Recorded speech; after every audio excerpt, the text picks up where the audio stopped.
আসসালামু আলাইকুম। 49তম special BCS এর সাবজেক্টিভ অ্যাকাউন্টিং এর আজকের ক্লাসে সবাইকে স্বাগত জানাচ্ছি। আজকে আমাদের 11 নম্বর ক্লাস এবং ইনকাম ট্যাক্স এর সেকেন্ড ক্লাস। তো প্রথম ক্লাসে আমরা ইনকাম ট্যাক্স এর যে বিষয়গুলো পড়েছি, বাকি দুইটা বিষয় আমাদের ছিল।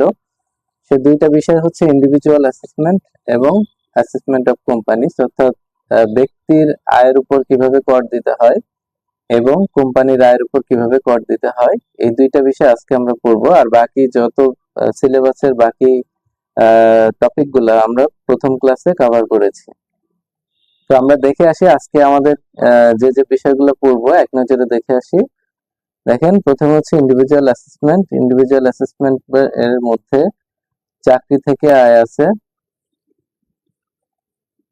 চাকরি হতে আয়, তারপর হচ্ছে ভাড়া হতে আয়, কৃষি আয়, মূলধনী সম্পদ থেকে আয়, আর্থিক সম্পদ থেকে আয়, এবং হচ্ছে ইনকাম ফ্রম বিজনেস। আর বাকিটা হচ্ছে অ্যাসেসমেন্ট অফ কোম্পানিজ। তো ইনকাম ফ্রম বিজনেস যেটা রয়েছে, ইনকাম ফ্রম বিজনেস এটা আর অ্যাসেসমেন্ট অফ কোম্পানিজ এই দুইটার মধ্যে মিল আছে, এই কারণে দুইটা আমি এক জায়গায় রেখেছি। তো আমাদের রেফারেন্স বুকস এবং ল দেওয়া আছে।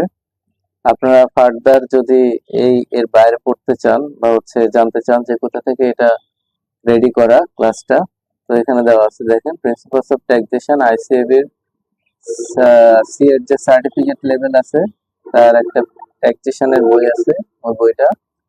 ট্যাক্সেশন প্ল্যানিং এন্ড কমপ্লায়েন্স, এটা প্রফেশনাল লেভেলের একটা বই আছে আইসিএবি সি এর। Income tax law 2023, income tax পরিপত্র, ফাইন্যান্স অ্যাক্ট 24 এবং বাজেট 25-26। তো আজকে যে বিষয়গুলো পড়বো সবগুলো বিষয় কিন্তু সমান গুরুত্বপূর্ণ না। আপনারা প্রথমে এই বিষয়গুলো যদি দেখে রাখেন যে তাহলে কোন জিনিসটা ভালো করে বুঝবেন, কোন জিনিসে সময় বেশি দিবেন, সেটা কিন্তু আপনাদের কাছে পরিষ্কার হয়ে যাবে। তো ইনকাম ফ্রম স্যালারিটা, আমাদের যে 7টা হেড আছে ইনকামের আমরা জানি, এর মধ্যে স্যালারিটা বেশি গুরুত্বপূর্ণ, রেন্টও গুরুত্বপূর্ণ। তারপরে কোম্পানির যে ট্যাক্স রেটস আছে, কোম্পানির ট্যাক্স রেট, কোন কোম্পানির ক্ষেত্রে ট্যাক্স রেট কত হবে সেটা গুরুত্বপূর্ণ। Perquisite value for car and accommodation, এটা আমরা পরে দেখবো যে কি জিনিস। Exempted income from salary, salary থেকে যে যে ইনকাম আমাদের ট্যাক্স দিতে হয় না সেটা এক্সেমটেড ইনকাম বলে, এটা দেখবো।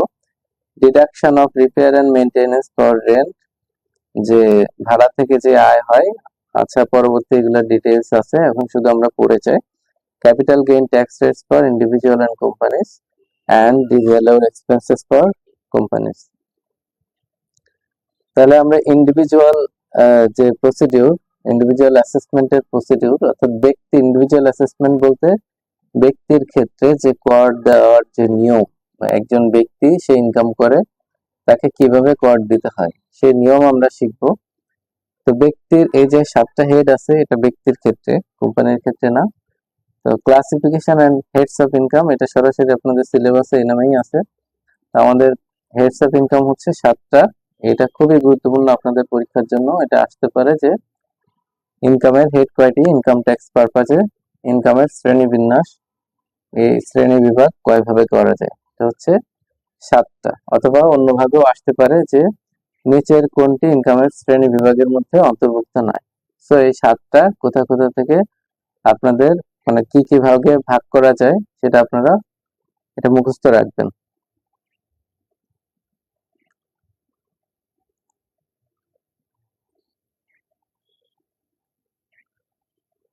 আচ্ছা, এখন আমরা চলে আসি মূল পড়ালেখায়, যে চাকরি, আমার ইনকাম ফ্রম স্যালারিতে আমরা চলে আসছি যে চাকরি হতে আয়ের মধ্যে তাহলে আমাদের কি কি বিষয় অন্তর্ভুক্ত হবে। মূলত আমাদের একজন মানুষের যতগুলা আয় থাকবে, একজন মানুষ বিভিন্ন জায়গা থেকে আয় করতে পারে।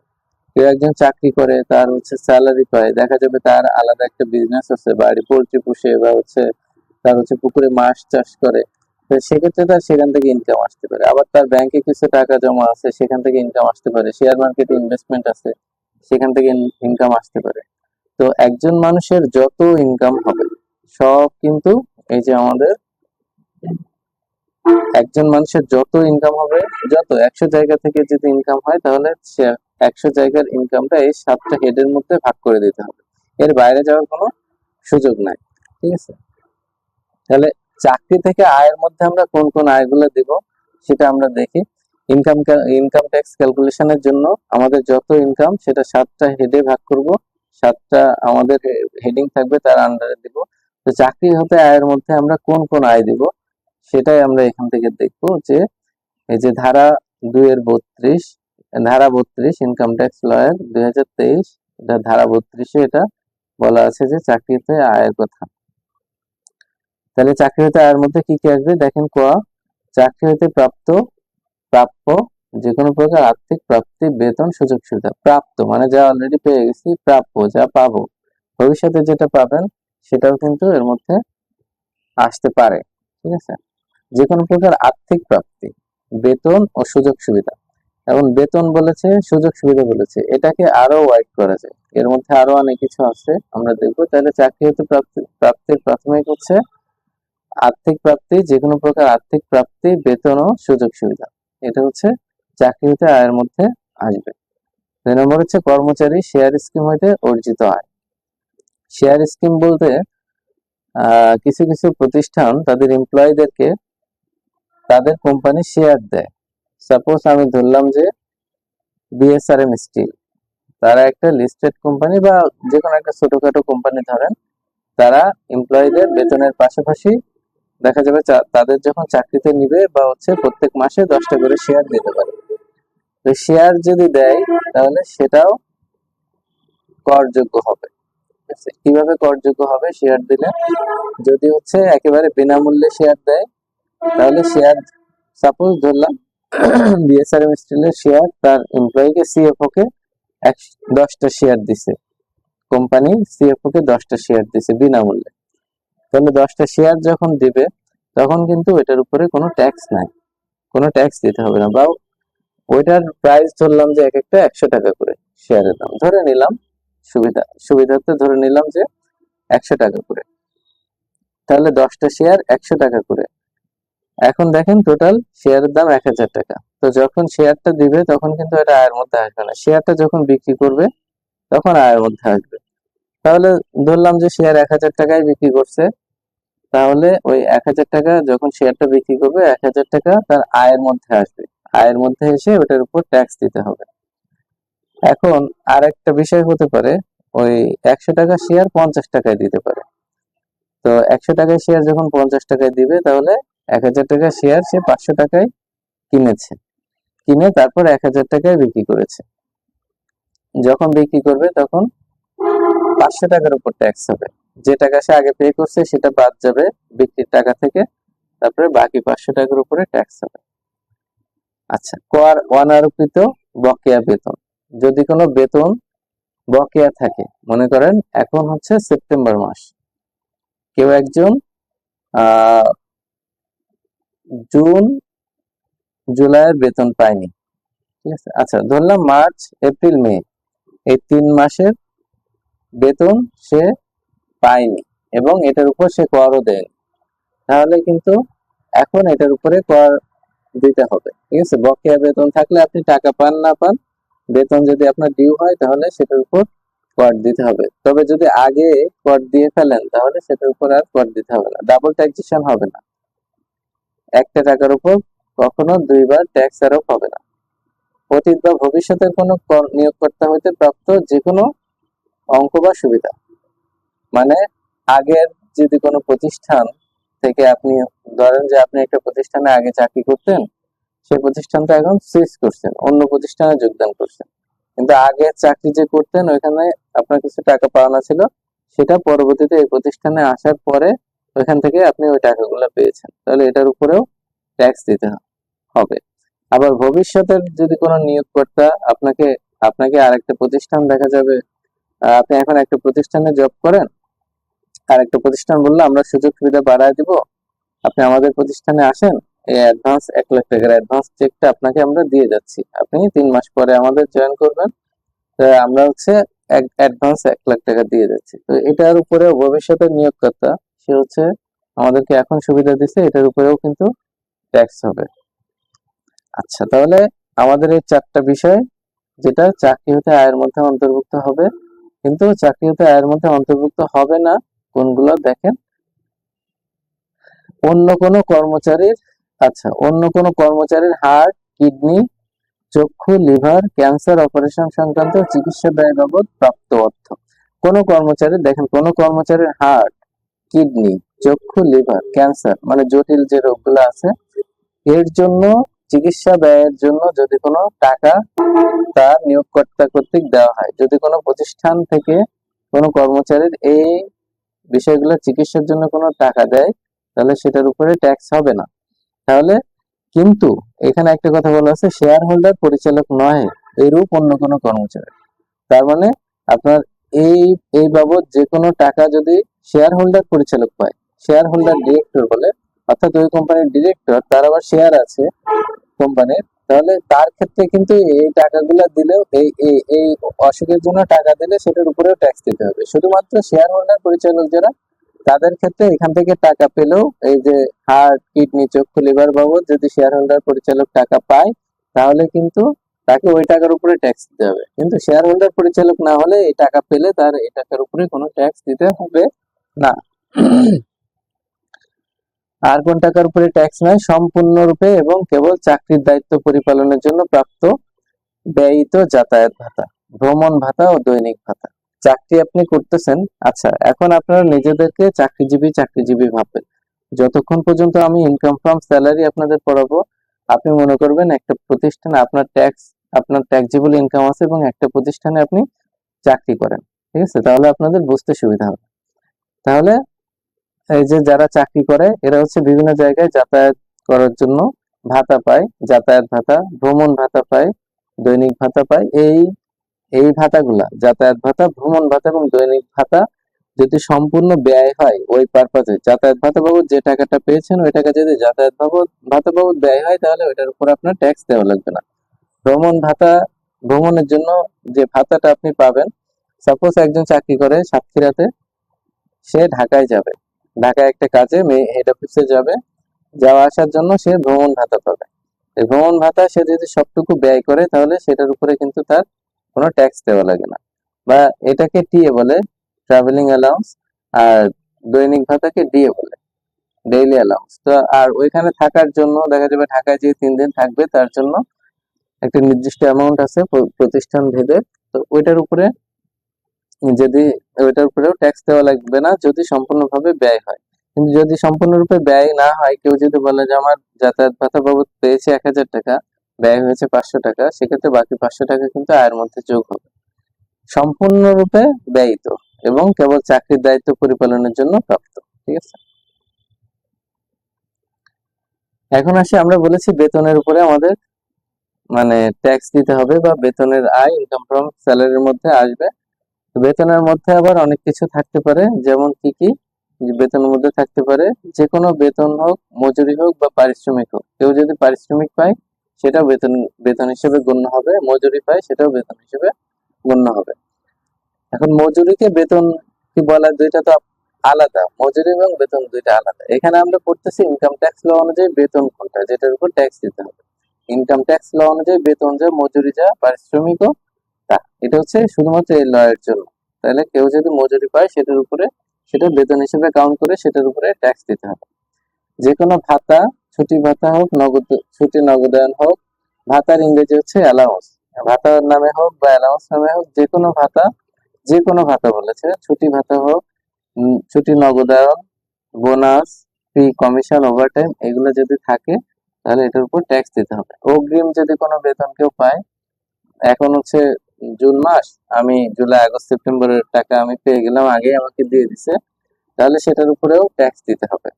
আনুতোষিক, অ্যানুইটি, পেনশন বা ইয়াদের সম্পূরক, আনুতোষিক হচ্ছে গ্র্যাচুইটি, এটা সম্পূর্ণ ট্যাক্সেবল না, এটা আমরা পরবর্তীতে পড়বো। এটা 2.5 কোটি টাকা পর্যন্ত ফ্রি, মানে কেউ যদি 2.5 কোটি টাকা আনুতোষিক পায়, তাহলে তার উপরে কোনো ট্যাক্স দিতে হবে না। কেউ যদি 3 কোটি টাকা আনুতোষিক পায় বা গ্র্যাচুইটি পায়, তাহলে 2.5 কোটি টাকা বাদে বাকি 50 লাখ টাকার উপরে তাকে ট্যাক্স দিতে হবে। যদি অ্যানুইটি পায়, অ্যানুইটি বলতে বছর শেষে বা চাকরির শেষে একটা অ্যামাউন্ট একবারে পায়, পেনশন বা ইয়াদের পেনশন পায় বা এদের সম্পর্ক অন্য কোনো যদি নাম থাকে প্রতিষ্ঠান ভেদে, সেটার উপরে ট্যাক্স দিতে হবে। পারকুইজিট, এটার উপর ট্যাক্স দিতে হবে। পারকুইজিট জিনিসটা কি সেটা আমরা পরবর্তীতে বিস্তারিত পড়বো, একটা গুরুত্বপূর্ণ বিষয়, কোম্পানির ক্ষেত্রে আরো বেশি গুরুত্বপূর্ণ পারকুইজিট। বেতন বা মজুরির পরিবর্তে প্রাপ্তি অথবা বেতন বা মজুরির অতিরিক্ত প্রাপ্তি, যে কোনো প্রাপ্তির ক্ষেত্রে ট্যাক্স দিতে হবে। তাহলে পারকুইজিটটা কি? পারকুইজিট হচ্ছে যে কোনো প্রকারের পরিশোধ বা সুবিধা। একটা প্রতিষ্ঠানে যারা চাকরি করে প্রতিষ্ঠান থেকে তারা হচ্ছে যে কোনো প্রকারের সুবিধা পায় বা যে কোনো প্রকার পরিশোধ পায়, টাকায় হোক বা অন্য কোনো ভাবে হোক, সেটা হচ্ছে পারকুইজিট। তবে পারকুইজিটের মধ্যে অন্তর্ভুক্ত হবে না কোনগুলো? মূল বেতন, এই এই যে বিষয়গুলো পরিশোধ সময় ইহার অন্তর্ভুক্ত হইবে না, মানে পারকুইজিটের বাইরে কোনগুলো। দেখেন, একটা প্রতিষ্ঠান তার এমপ্লয়ীদেরকে অনেকভাবে বেনিফিট দিতে পারে, অনেকভাবে সুবিধা দিতে পারে। সেটা আর্থিক সুবিধা হোক, তাকে একটা গাড়ি দিতে পারে, তাকে ইয়ারলি হচ্ছে ড্রেস অ্যালাউন্স দিতে পারে, তাকে বাসায় থাকতে দিতে পারে কোম্পানি, তার বাড়ির কাজের বুয়া কোম্পানি সাপ্লাই দিতে পারে, তার কোম্পানি ট্যাক্স, তার ট্যাক্স দিয়ে দিতে পারে। তো এই যে বেনিফিট গুলা সবকিছু পারকুইজিটের মধ্যে আসবে। শুধুমাত্র এই দুইটা অ এবং আ তে যা বলা আছে যে মূল বেতন, এটা পারকুইজিটের মধ্যে থাকবে না। বকেয়া বেতন, অগ্রিম বেতন, উৎসব ভাতা, ছুটি নগদায়ন, ওভারটাইম, এই যে 6টা বিষয় এখানে আছে, এই 6টা বিষয় বাদে বাকি সবই পারকুইজিট। এবং এই যে বিভিন্ন তহবিলে যে চাঁদা, এটাও হচ্ছে পারকুইজিটের মধ্যে আসবে না। ভবিষ্যৎ তহবিলে, পেনশন তহবিল, অনুমোদিত আন্তঃশিক তহবিল ও বার্ধক্য তহবিলের চাঁদা। তাহলে এই 6টা বিষয় এবং এই 4টা তহবিলের যে চাঁদা, এই চাঁদা বাদে, এই বিষয়গুলো বাদে বাকি সবই পারকুইজিটের মধ্যে আসবে। এখন পারকুইজিট আমি বলেছি যে আপনার দিতে পারে টাকায় অথবা অন্য কোনো ভাবে। এখন আপনাকে যখন আবাসন সুবিধা দিবে, মানে টাকা দিয়ে দিলে তো সেই অ্যামাউন্ট আমরা জানতে পারবো, সেটার উপর ট্যাক্স। পারকুইজিট কেন করছি আমরা? কারণ কোম্পানি যদি কোনো এমপ্লয়িকে পারকুইজিট দেয় বা কোনো সুবিধা দেয়, সেটার উপর আমাদের ট্যাক্স দিতে হবে, সেই কারণে এটা গুরুত্বপূর্ণ। এখন তাকে টাকায় না দিয়ে দিলে হচ্ছে বাড়িতে থাকতে দিল, আবাসন সুবিধা দিল, তাহলে আবাসন সুবিধার উপরে আমরা কিভাবে ট্যাক্স আরোপ করবো? এটাকে আগে টাকায় রূপান্তর করতে হবে। তো ওরকম আবাসন সুবিধা এবং মোটর গাড়ির জন্য ইনকাম ট্যাক্স আইনে বলা আছে যে কিভাবে সেটা আমরা টাকায় রূপান্তর করতে পারি। তাহলে যদি কোনো কোম্পানি কোনো এমপ্লয়িকে আবাসন সুবিধা দেয়, তাহলে দেখেন আবাসনের ভাড়া সম্পূর্ণভাবে নিয়োগকর্তা কর্তৃক পরিশোধিত হলে অথবা নিয়োগকর্তা কর্তৃক আবাসনের ব্যবস্থা করা হলে আবাসনের বার্ষিক মূল্য, এই যে বার্ষিক মূল্য, অ্যানুয়াল ভ্যালু, তার মানে যদি তার কোনো ফ্ল্যাটে থাকতে দেয় বা কোনো বাড়ি দেয়, তাহলে সেটা ওই জায়গায় যেখানে দিবে সেই জায়গায় এটা কেমন ভাড়া হতে পারে, এটা আনুমানিক একটা বার্ষিক মূল্য, সেটা হচ্ছে আপনার ধরে নিতে হবে। ঠিক আছে?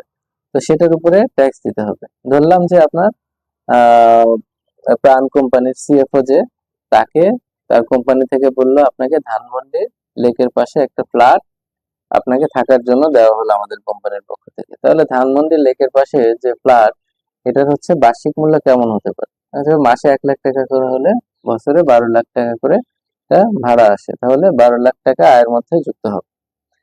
এখন হ্রাসকৃত ভাড়ায় প্রাপ্ত আবাসনের ক্ষেত্রে অনুচ্ছেদ ক অনুযায়ী নির্ধারিত ভাড়া ও পরিশোধিত ভাড়ার পার্থক্য। এটা হচ্ছে হ্রাসকৃত ভাড়া, মানে ওই প্রাণ কোম্পানি সিএফও কে বললো যে আপনাকে এই যে ধানমন্ডি লেকের পাশে যে ফ্ল্যাটটা দিব, ওইটা তো 1 লাখ টাকা করে ভাড়া, কিন্তু আপনি আমাদেরকে 20,000 টাকা বা 50,000 টাকা করে দিবেন। 50,000 টাকা দিলে আপনি ওই বাসায় থাকতে পারবেন। তাহলে ভাড়া পরিশোধ করছে 50,000 টাকা, কিন্তু ওর অ্যানুয়াল ভ্যালু কিন্তু মাসে 1 লাখ টাকা। তাহলে বার্ষিক মূল্য 12 লাখ টাকা, কিন্তু সে পে করতেছে বছরে 6 লাখ টাকা, 50,000 করে। তাহলে বাকি 6 লাখ টাকার উপরে যেটা পে করবে, অর্থাৎ যেটা হ্রাসকৃত ভাড়ায় প্রাপ্ত আবাসন, তার মানে 50,000 টাকা কমে আবাসন পাচ্ছে। তাহলে নির্ধারিত ভাড়া এবং পরিশোধিত ভাড়ার পার্থক্য, অর্থাৎ সে যে 1 লাখ টাকা ভাড়া এবং সে দিচ্ছে 50,000, তাহলে 50,000 করে তার আয়ে যুক্ত হবে মাসে, তাহলে বছরে 6 লাখ টাকা তার আয়ের সাথে যুক্ত হয়ে ওই 6 লাখ টাকার উপরে ট্যাক্স আসবে। মোটর গাড়ির সুবিধা, যদি কাউকে মোটর গাড়ি দেয়, মোটর গাড়ি বলতে এখানে কিন্তু প্রাইভেট কার থেকে শুরু, তার হচ্ছে যদি কেউ বাইক পায় বা মোটর সাইকেল পায় সেক্ষেত্রে সেটা কাউন্ট হবে না। তাহলে প্রাইভেট কার যদি 2500 সিসি পর্যন্ত দেয় সেক্ষেত্রে মাসিক 10,000 টাকা করে তার আয়ের মধ্যে যুক্ত হবে।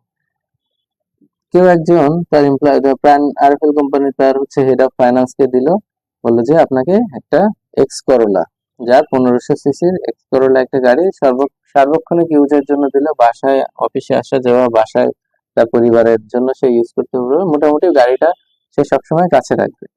তাহলে সেক্ষেত্রে মাসে 10,000 টাকা করে তার আয়ের সাথে যুক্ত হয়ে ওই 10,000 টাকা করে ট্যাক্স দিতে হবে। তাহলে বছরে 1,20,000 টাকা ট্যাক্স দিতে হবে। আর 2500 সিসির উপরে যদি ল্যান্ড ক্রুজার পাজেরো দেয় একটা, বা হচ্ছে রেঞ্জ রোভার দেয়, দেখা যাবে তাহলে 2500 সিসির উপরের গাড়ির ক্ষেত্রে মাসিক 25,000 টাকা তার ট্যাক্সের সাথে যুক্ত হবে। অর্থাৎ প্রত্যেক মাসে তাকে 25,000 টাকা করে কিন্তু ট্যাক্স দিতে হবে। বছরে যে টাকা হয় টোটাল টাকার উপরে তাকে ট্যাক্স দিতে হবে। তো আবাসন সুবিধার জন্য এবং মোটর গাড়ি বিশেষ করে যে 2500 সিসির কম এবং বেশির জন্য কত টাকা আয়ের সাথে যুক্ত হয়ে সেটার উপর ট্যাক্স দিতে হয়, এটা আপনাদের পরীক্ষা আসতে পারে, এটা আপনারা মনে রাখবেন। অন্য কোনো পারকুইজিট ভাতা বা সুবিধা যদি অন্য কোনো ভাবে দেয় তাহলে সেক্ষেত্রে তার ন্যায্য বাজার মূল্য অনুযায়ী আয়ের সাথে যুক্ত হয়ে ট্যাক্স হবে। এখানে একটা সিম্পল এক্সাম্পল দেওয়া আছে আপনাদের পারকুইজিটের, এটা একটু দেখেন তাহলে পারকুইজিটের বিষয়টা আপনাদের কাছে ক্লিয়ার হয়ে যাবে। মিস্টার রফিক প্রতি মাসে মূল বেতন পান 40,000 টাকা, এর পাশাপাশি তিনি প্রতি মাসে 10,000 টাকা আবাসন সুবিধা পেয়েছেন। 10,000 টাকা আবাসন সুবিধা পেয়েছেন। একই ভবনে নিয়োগকর্তার অনুরূপ ফ্ল্যাট অন্যকে ভাড়া দেওয়া হয়েছে 20,000 টাকায়, তবে উক্ত ফ্ল্যাটের যুক্তিসঙ্গত মাসিক ভাড়া 25,000 টাকা। নিয়োগকর্তার কাছ থেকে এই সুবিধা পাওয়ার ফলে করযোগ্য আয়ের সাথে কত টাকা যোগ হবে? তাহলে আমরা দেখলাম সে 10,000 টাকা দিয়ে কোম্পানির বা হচ্ছে নিয়োগকর্তার কাছ থেকে আবাসন সুবিধা পায়। যে আবাসন সুবিধা পায়, একটা ফ্ল্যাট পায়, সেই ফ্ল্যাট অন্যদের কাছে ভাড়া দেওয়া হয়েছে 20,000 টাকা, কিন্তু আসলে সেই ফ্ল্যাটের ভাড়া হওয়া উচিত 25,000 টাকা। তাহলে আমরা দেখে আসি যে অনুরূপ ফ্ল্যাটের বাৎসরিক ভাড়া মূল্য এই যে 20,000 টাকা, যেহেতু 10,000 টাকায় অর্থাৎ কম মূল্যে সে নিচ্ছে, তাহলে আসলে কত টাকা ভাড়া ওটা হবে সেটা আমরা ক্যালকুলেশন করে আসি। 20,000 টাকা হচ্ছে অন্যদের কাছে ভাড়া দিচ্ছে, তাহলে 12 মাসে 2,40,000 টাকা। আর অনুরূপ ফ্ল্যাটের যুক্তিসঙ্গত বাৎসরিক ভাড়া এই যে 25 যত হওয়া উচিত, এই দুইটার মধ্যে যেটা বড় আমরা সেটা নিব। অনুরূপ ফ্ল্যাটের যুক্তিসঙ্গত বাৎসরিক ভাড়া হচ্ছে 3,00,000 টাকা, তাহলে আমরা নিব বড়টা হচ্ছে বাৎসরিক মূল্য উচ্চতরটি 3,00,000 টাকা। এখন 3,00,000 টাকা হচ্ছে ওই ফ্ল্যাটের ভাড়া হওয়া উচিত বা ভাড়া মূল্য, ঠিক আছে। তাহলে এখান থেকে এসে 10,000 টাকা করে ভাড়া দেয়, তাহলে 1,20,000 টাকা দেয়, তাহলে এই টাকা বাদ দিয়ে বাকি 1,80,000 টাকার উপর 1,80,000 টাকা তার আয়ের সাথে যোগ হবে। এটা ইনকাম ফ্রম স্যালারি ক্যালকুলেশন করার জন্য একেবারে কম্প্রিহেন্সিভ একটা শীট, এর বাইরে কিছু নাই। তো এটা আপনারা যদি দেখেন তাহলে ইনকাম ফ্রম স্যালারির আর বাইরে তেমন কিছু থাকবে না। এটা আমরা একবার দেখি যে বেসিক স্যালারি আমাদের কোন কোন বিষয়, স্যালারির একজন এমপ্লয়ি তার প্রতিষ্ঠান থেকে যত কিছু পায় সবকিছু এখানে আছে। তো যা যা পায় সবকিছুর উপরে কি ট্যাক্স দিতে হয়, এই বিষয়টা এখন একটু সিম্পল হয়েছে। আর আগে অনেক বেশি জটিল ছিল, অনেক বেশি শর্ত ছিল। এখন সবকিছু ফুল করে দিয়ে একবারে কিছু টাকা ছাড় দিয়ে দিচ্ছে। আগে প্রত্যেকটা বিষয় যেমন চিকিৎসা ভাতা, তারপরে বিভিন্ন ভাতা, এগুলো কত অংশ আসবে, কত ভাগ আসবে, এরকম ছিল। তবে এখন সব ফুল ট্যাক্সেবল করে দিয়ে লাস্টে একটা অ্যামাউন্ট এখান থেকে বাদ দিয়ে দেওয়া যাবে, সেই সিস্টেম করছে, এটা ভালো হয়েছে। তাহলে দেখেন বেসিক স্যালারি মূল বেতন যেটা পাবে সেটা ফুলি ট্যাক্সেবল, ডিয়ারনেস অ্যালাউন্স ফুল ট্যাক্সেবল, বোনাস ফুল ট্যাক্সেবল, কমিশন ফি এই নামে যা পাবে সব কিছুর উপরে ট্যাক্স দিতে হবে। Amount that will be added with salary, স্যালারির সাথে যা যোগ হবে এবং এটার উপরে ট্যাক্স হবে। এরিয়ার স্যালারি বকেয়া বেতন, এটা হচ্ছে full taxable provided that it was not taxed in earlier year, মানে হচ্ছে বকেয়া বেতন আগে বকেয়া বেতনের উপর ট্যাক্স দেওয়া হয় না। এরকম যেমন হচ্ছে একটা এক্সাম্পল আপনাদের দিছিলাম, ধরেন এখন জুলাই মাস, আপনার হচ্ছে বেতন বকেয়া আছে মার্চ মাসের টাকা আপনি এখনো পাননি, এখন চলে জুলাই মাস।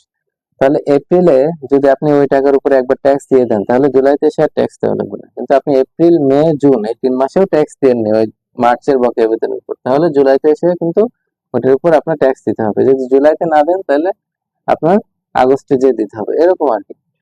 লিভ এনক্যাশমেন্ট নামে যদি কিছু পান, ছুটি নগদায়ন, ছুটিকে টাকায় রূপান্তর করা যায়, সেরকম কিছু যদি পাওয়া যায় সেটার উপর ফুল ট্যাক্স দিতে হবে। অ্যাপ্রুভ পেনশন, পেনশনের উপরে ট্যাক্স দিতে হবে। গ্র্যাচুইটির উপরে ট্যাক্স দিতে হবে। এই যে পেনশন হচ্ছে ট্যাক্স দিতে হবে না, আর পেনশন হচ্ছে ফুলি ট্যাক্স ফ্রি, ঠিক আছে, নাথিং সিন্স ফুলি ট্যাক্স ফ্রি, পেনশনের উপরে কোনো ট্যাক্স নাই। গ্র্যাচুইটির উপরে 2.5 কোটি টাকা পর্যন্ত ট্যাক্স ফ্রি, মানে কেউ যদি 5 কোটি টাকা গ্র্যাচুইটি হিসেবে পায়, গ্র্যাচুইটি হচ্ছে আনুতোষিক, চাকরির শেষে একবারে পায়, তো এটা হচ্ছে 2.5 কোটি টাকা পর্যন্ত তাকে কোনো ট্যাক্স দিতে হবে না। কেউ যদি 5 কোটি টাকা পায় তাহলে 2.5 কোটি টাকার উপর ট্যাক্স দিতে হবে, 2.5 কোটি টাকা ফ্রি। তো যদি 4 কোটি টাকা পায় এই যে গ্র্যাচুইটি হিসেবে, 1.5 কোটি টাকার উপর ট্যাক্স দিতে হবে এবং 2.5 কোটি টাকা ফ্রি। অ্যানুইটি যদি কেউ পায় তাহলে সেটা fully taxable. Profit in lieu of salary, স্যালারির পরিবর্তে অন্য কোনো নামে যদি কোনো কিছু পায় তাহলে সেটা fully taxable. Profit in addition to salary, এটা স্যালারির মধ্যে আসবে, ফুল ট্যাক্সেবল। এডুকেশন অ্যালাউন্স, যদি বাচ্চা কাচ্চার চিকিৎসার জন্য কোনো ভাতা পাওয়া যায়, ট্যাক্সেবল। এই যে রিকগনাইজড প্রভিডেন্ট ফান্ডে employer's contribution to recognized provident fund, আমরা জানি রিকগনাইজড প্রভিডেন্ট ফান্ডের ক্ষেত্রে প্রভিডেন্ট ফান্ড মেইনলি দুই ভাগে যদি আমরা ভাগ করি, একটা হচ্ছে জিপিএফ, একটা হচ্ছে আরপিএফ, ঠিক আছে, অ্যাপ্রুভড আরপিএফ। তাহলে জিপিএফ হচ্ছে গভর্নমেন্ট প্রভিডেন্ট ফান্ড, এক্ষেত্রে সরকারি কর্মচারী যারা তাদের ক্ষেত্রে প্রভিডেন্ট ফান্ড, তারা নির্দিষ্ট মানে মাসে মাসে নির্দিষ্ট অ্যামাউন্ট গভর্নমেন্টের তহবিলে অর্থাৎ জিপিএফ এ জমা রাখে, ওইটার উপরে সুদ পায়, ঠিক আছে, তারপরে একবারে সেই টাকাটা সুদ সহ ফেরত পায়। আর বেসরকারি প্রতিষ্ঠান বা স্বায়ত্তশাসিত প্রতিষ্ঠানের ক্ষেত্রে আরপিএফ বলে, রিকগনাইজড প্রভিডেন্ট ফান্ড। এক্ষেত্রে যে বেতনটা পায় ওখান থেকে মাসে মাসে কিছু টাকা সে হচ্ছে প্রভিডেন্ট ফান্ডে রাখে, দেখা যাবে 1 লাখ টাকা বেতন পায়, 10%, অর্থাৎ 10,000 টাকা সে প্রভিডেন্ট ফান্ডে জমা রাখে। এই যে 10,000 টাকা জমা রাখলো যে এমপ্লয়ি, এই সেম 10,000 টাকা কিন্তু তার এমপ্লয়ার অর্থাৎ যে প্রতিষ্ঠান, সেও 10,000 টাকা জমা দেয়, তাহলে জমা দেয় প্রতিষ্ঠান 10,000 টাকা দেয়, আর ওই এমপ্লয়ি 10,000 টাকা দেয়, তাহলে মোট জমা হলো 20,000 টাকা। তারপরে এই 20,000 টাকার উপর আবার সুদ পাওয়া যায়, তো এটাকে রিকগনাইজ প্রভিডেন্ট ফান্ড বলে। তো এই যে এমপ্লয়ার মানে যে প্রতিষ্ঠান, সে যে কন্ট্রিবিউশনটা করবে, আমি 10,000 টাকা, আমি চাকরি করি, মনে করেন আপনি চাকরি করেন, আপনি বেতন পান 1 লাখ টাকা, 10,000 টাকা 1 লাখ টাকা আপনি বেতন পান, কিন্তু আপনি মাস শেষে আপনার হাতে পাবেন 90,000 টাকা, আর 10,000 টাকা কি আপনার প্রভিডেন্ট ফান্ডে জমা। তাহলে প্রতিষ্ঠানও কিন্তু আপনি যে 10,000 জমা দিয়েছেন সমান পরিমাণ আপনার অ্যাকাউন্টে 10,000 টাকা দিবে। তো প্রতিষ্ঠান যে 10,000 দিল, তাহলে আপনার বেতন দেখেন হয়ে যাচ্ছে 1 লাখ টাকা পাচ্ছেন, আবার ওই 10,000 টাকা আপনি পাচ্ছেন, তাহলে 1,10,000 হয়ে যাচ্ছে। তাহলে 1 লাখ আপনার এই স্যালারির মধ্যে আসছে, তাহলে ওই 10,000 টাকাও আপনার স্যালারির মধ্যে আসবে এবং ওইটার উপর ট্যাক্স দিতে হবে। কোন 10,000? যে 10,000 যে এমপ্লয়ার্স কন্ট্রিবিউশন করছে, অর্থাৎ প্রতিষ্ঠান আপনাকে আরপিএফ এ দিছে, সেটা ট্যাক্সেবল, সেটা আপনার এর মধ্যে আসবে। Employers contribution two employees life insurance policy, life insurance পলিসিতে যদি প্রতিষ্ঠান কোনো টাকা দেয়, এন্টারটেইনমেন্ট অ্যালাউন্স যদি পাওয়া যায় তাহলে ফুল ট্যাক্সেবল হবে। Medical allowance full except the amount for treatment of heart, kidney, I, liver, cancer. Medical allowance যা পাওয়া যাবে সব ট্যাক্সেবল, শুধুমাত্র ওই যে আগে পড়েছে আমরা heart, kidney, I, liver, cancer বাবদ যদি কোনো টাকা পাওয়া যায় তাহলে সেটা মেডিকেল অ্যালাউন্সের মধ্যে, সেটা ট্যাক্সেবলের মধ্যে আসবে না। ট্রাভেলিং অ্যালাউন্স যদি আমরা করেছি, ট্রাভেলিং অ্যালাউন্স যদি সব খরচ হয় তাহলে সেটা ট্যাক্স দিতে হবে না, কিন্তু যদি আনস্পেন্ট অ্যামাউন্ট আপনি পেলেন 1,000 টাকা, খরচ হয়েছে 500 টাকা, তাহলে বাকি 500 টাকার উপর ট্যাক্স দিতে হবে। স্পেশাল অ্যালাউন্স, এটা হচ্ছে স্পেশাল অ্যালাউন্স যদি কেউ পায় তাহলে সেটা ট্যাক্সেবল না, if given and spent for official purpose. যদি অফিসিয়াল পারপাসে যদি কোনো স্পেশাল অ্যালাউন্স পায় এবং সেই কাজে ব্যয় করা হয় তাহলে সেটার উপর ট্যাক্স দিতে হবে না। বাড়ি ভাড়া ভাতা full taxable. House rent allowance, rent free accommodation, annual value, আমরা যেটা দেখলাম আবাসন সুবিধার ক্ষেত্রে যে নিয়ম আছে সেটা। অ্যাকোমোডেশন এট কনসেশনাল রেট, অর্থাৎ আপনি বাড়ি ভাড়া কম টাকায় পাচ্ছেন, সেক্ষেত্রে যেটা ভাড়া সেটা থেকে আপনি যে টাকা দিচ্ছেন সেটা বাদ দিয়ে বাকি টাকার উপর ট্যাক্স দিতে হবে। কনভেন্স অ্যালাউন্স যদি কেউ পায় তাহলে সেটার উপর ফুল ট্যাক্স দিতে হবে। আচ্ছা, ট্রান্সপোর্ট কনভেন্স ফ্যাসিলিটি, এই যে আমাদের মোটর কারের ক্ষেত্রে 2500 সিসি, 2500 সিসির কম বেশির ক্ষেত্রে যে নিয়মটা পড়লাম, ওইভাবে 2500 সিসির কম হলে মাসে 10,000 টাকা আয়ের সাথে যুক্ত হবে, বেশি হলে 25,000 টাকা আয়ের সাথে যুক্ত হবে। যদি অফিসে ফ্রি চা, কফি এগুলো পান তাহলে ট্যাক্স দিতে হবে না। Free dress, telephone, power, gas, water এগুলো পেলে full taxable. Servant allowance taxable, compensation taxable, full allowance received as head of department charge allowance. যদি আপনি হেড অফ ডিপার্টমেন্ট হিসেবে কিছু টাকা পয়সা পান যে খরচ করার জন্য চা কফি বা অন্য কোনো কাজে, এবং যদি সেটা ব্যয় করেন সেটা ট্যাক্স দিতে হবে না। ওভারটাইম ফুল ট্যাক্সেবল, রেসিডেন্স টেলিফোন বিলস ইউটিলিটি বিল সবই ট্যাক্সেবল। ট্যাক্সেবল বলতে এগুলো ইনকাম ফ্রম স্যালারির মধ্যে অন্তর্ভুক্ত হবে এবং সেটা উপর ট্যাক্স দিতে হবে। তাহলে এই বিষয়গুলা আমাদের হচ্ছে মোটামুটি সবকিছু ইনকাম ফ্রম স্যালারি সবকিছুই এই চার্টের মধ্যে কভার হয়ে গেছে। আপনারা এগুলো ভালো করে দেখবেন, এর এর বাইরে কিছু নাই। তাহলে ইনকাম ফ্রম স্যালারির মধ্যে যে যে বিষয় অন্তর্ভুক্ত হবে না সেটা আমরা আরেকবার দেখে আসি। সেটা হচ্ছে এই যে হার্ট, কিডনি, লিভার বা চোখের যে অস্ত্রোপচার বা হচ্ছে চিকিৎসার জন্য যে টাকা পাওয়া যাবে, সেক্ষেত্রে এটা আয়ের মধ্যে আসবে না, ট্যাক্স দিতে হবে না। তবে শেয়ার হোল্ডার পরিচালক যদি হয় তার ক্ষেত্রে এটা আয়ের মধ্যে আসবে। অফিসের দায়িত্ব পালনের জন্য যে ভ্রমণ ভাতা, দৈনিক ভাতা সম্পূর্ণ অপরিহার্য ও এককভাবে খরচ করা হয় তা করমুক্ত। বেতনের করমুক্ত আয় হবে 4,50,000। এটা গুরুত্বপূর্ণ। 3 নম্বরটা দেখেন যে বেতনের, আমি বলেছি আগে অনেক নিয়ম ছিল যে মেডিকেল অ্যালাউন্স এত এত পর্যন্ত ছাড়, এত দিতে হবে, বিভিন্ন জায়গায় অনেক রেগুলেশন ছিল, অনেক নিয়ম ছিল। এখন সব ফুল ট্যাক্স করে এই যে 4.5 লাখ টাকা অথবা মোট বেতন যা হবে তার 3/1 যেটা কম হবে সেটা হচ্ছে আয় থেকে বাদ যাবে। এখানে একটা এক্সাম্পলের মাধ্যমে দিলে আপনারা বুঝতে পারবেন।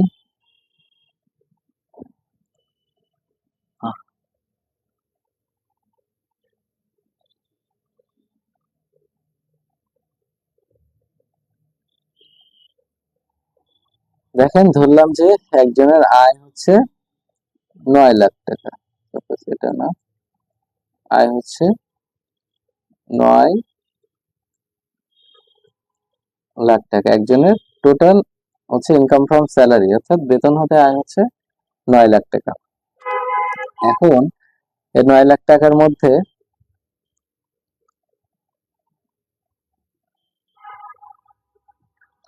এই 9 লাখ টাকার মধ্যে কোথায় গেল? আচ্ছা, এখানে একটু দেখি। একজনের বেতন থেকে আয় হচ্ছে 9 লাখ টাকা। এখন এই 9 লাখ টাকা দেখতে একটু প্রবলেম হচ্ছে। এই 9 লাখ টাকা আপনার পুরোটাই ট্যাক্স দিতে হবে না। এখানে বলেছে 3 নম্বরটা দেখেন যে বেতনের করমুক্ত আয় হবে 4.5 লাখ টাকা অথবা মোট বেতনের 1/3 যেটি কম। তাহলে এখানে আমরা 4.5 লাখ টাকা লিখি, 4 লাখ টাকা 50,000।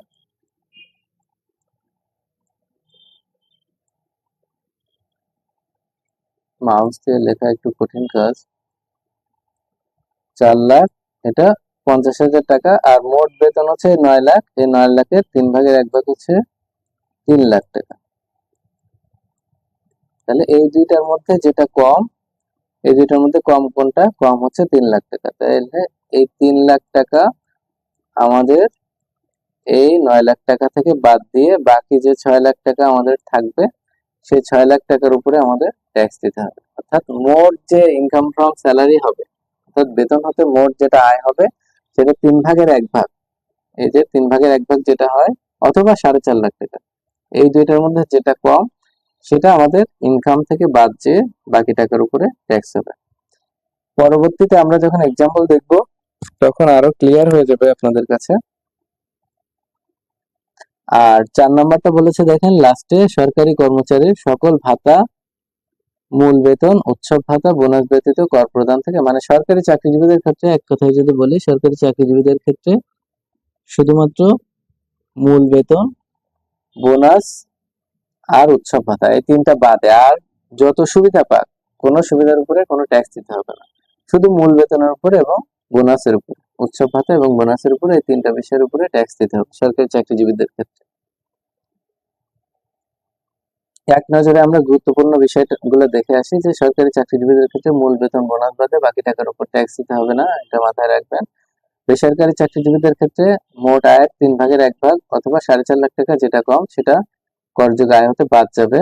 পেনশন কোনো ট্যাক্স দিতে হবে না, সম্পূর্ণ করমুক্ত। গ্র্যাচুইটি আনুতোষিক 2.5 কোটি টাকা পর্যন্ত করমুক্ত, 250 সিসি পর্যন্ত ফুল টাইম গাড়ি সুবিধা। শুধু কিন্তু অফিস টাইমের জন্য দিলে হবে না, ড্রপ এন্ড ডাউন দিলে হবে না, ফুল টাইম বাসায় ইউজ করতে পারবে, অফিসে ইউজ করতে পারবে। ফুল টাইম গাড়ি সুবিধার জন্য মাসে 10,000 এবং 2500 সিসির বেশি হলে মাসে 25,000।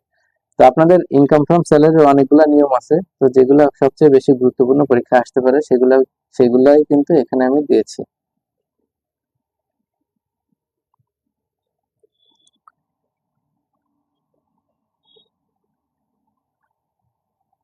এখানে ইনকাম ফ্রম স্যালারির একটা এক্সাম্পল দেওয়া আছে, দেখেন।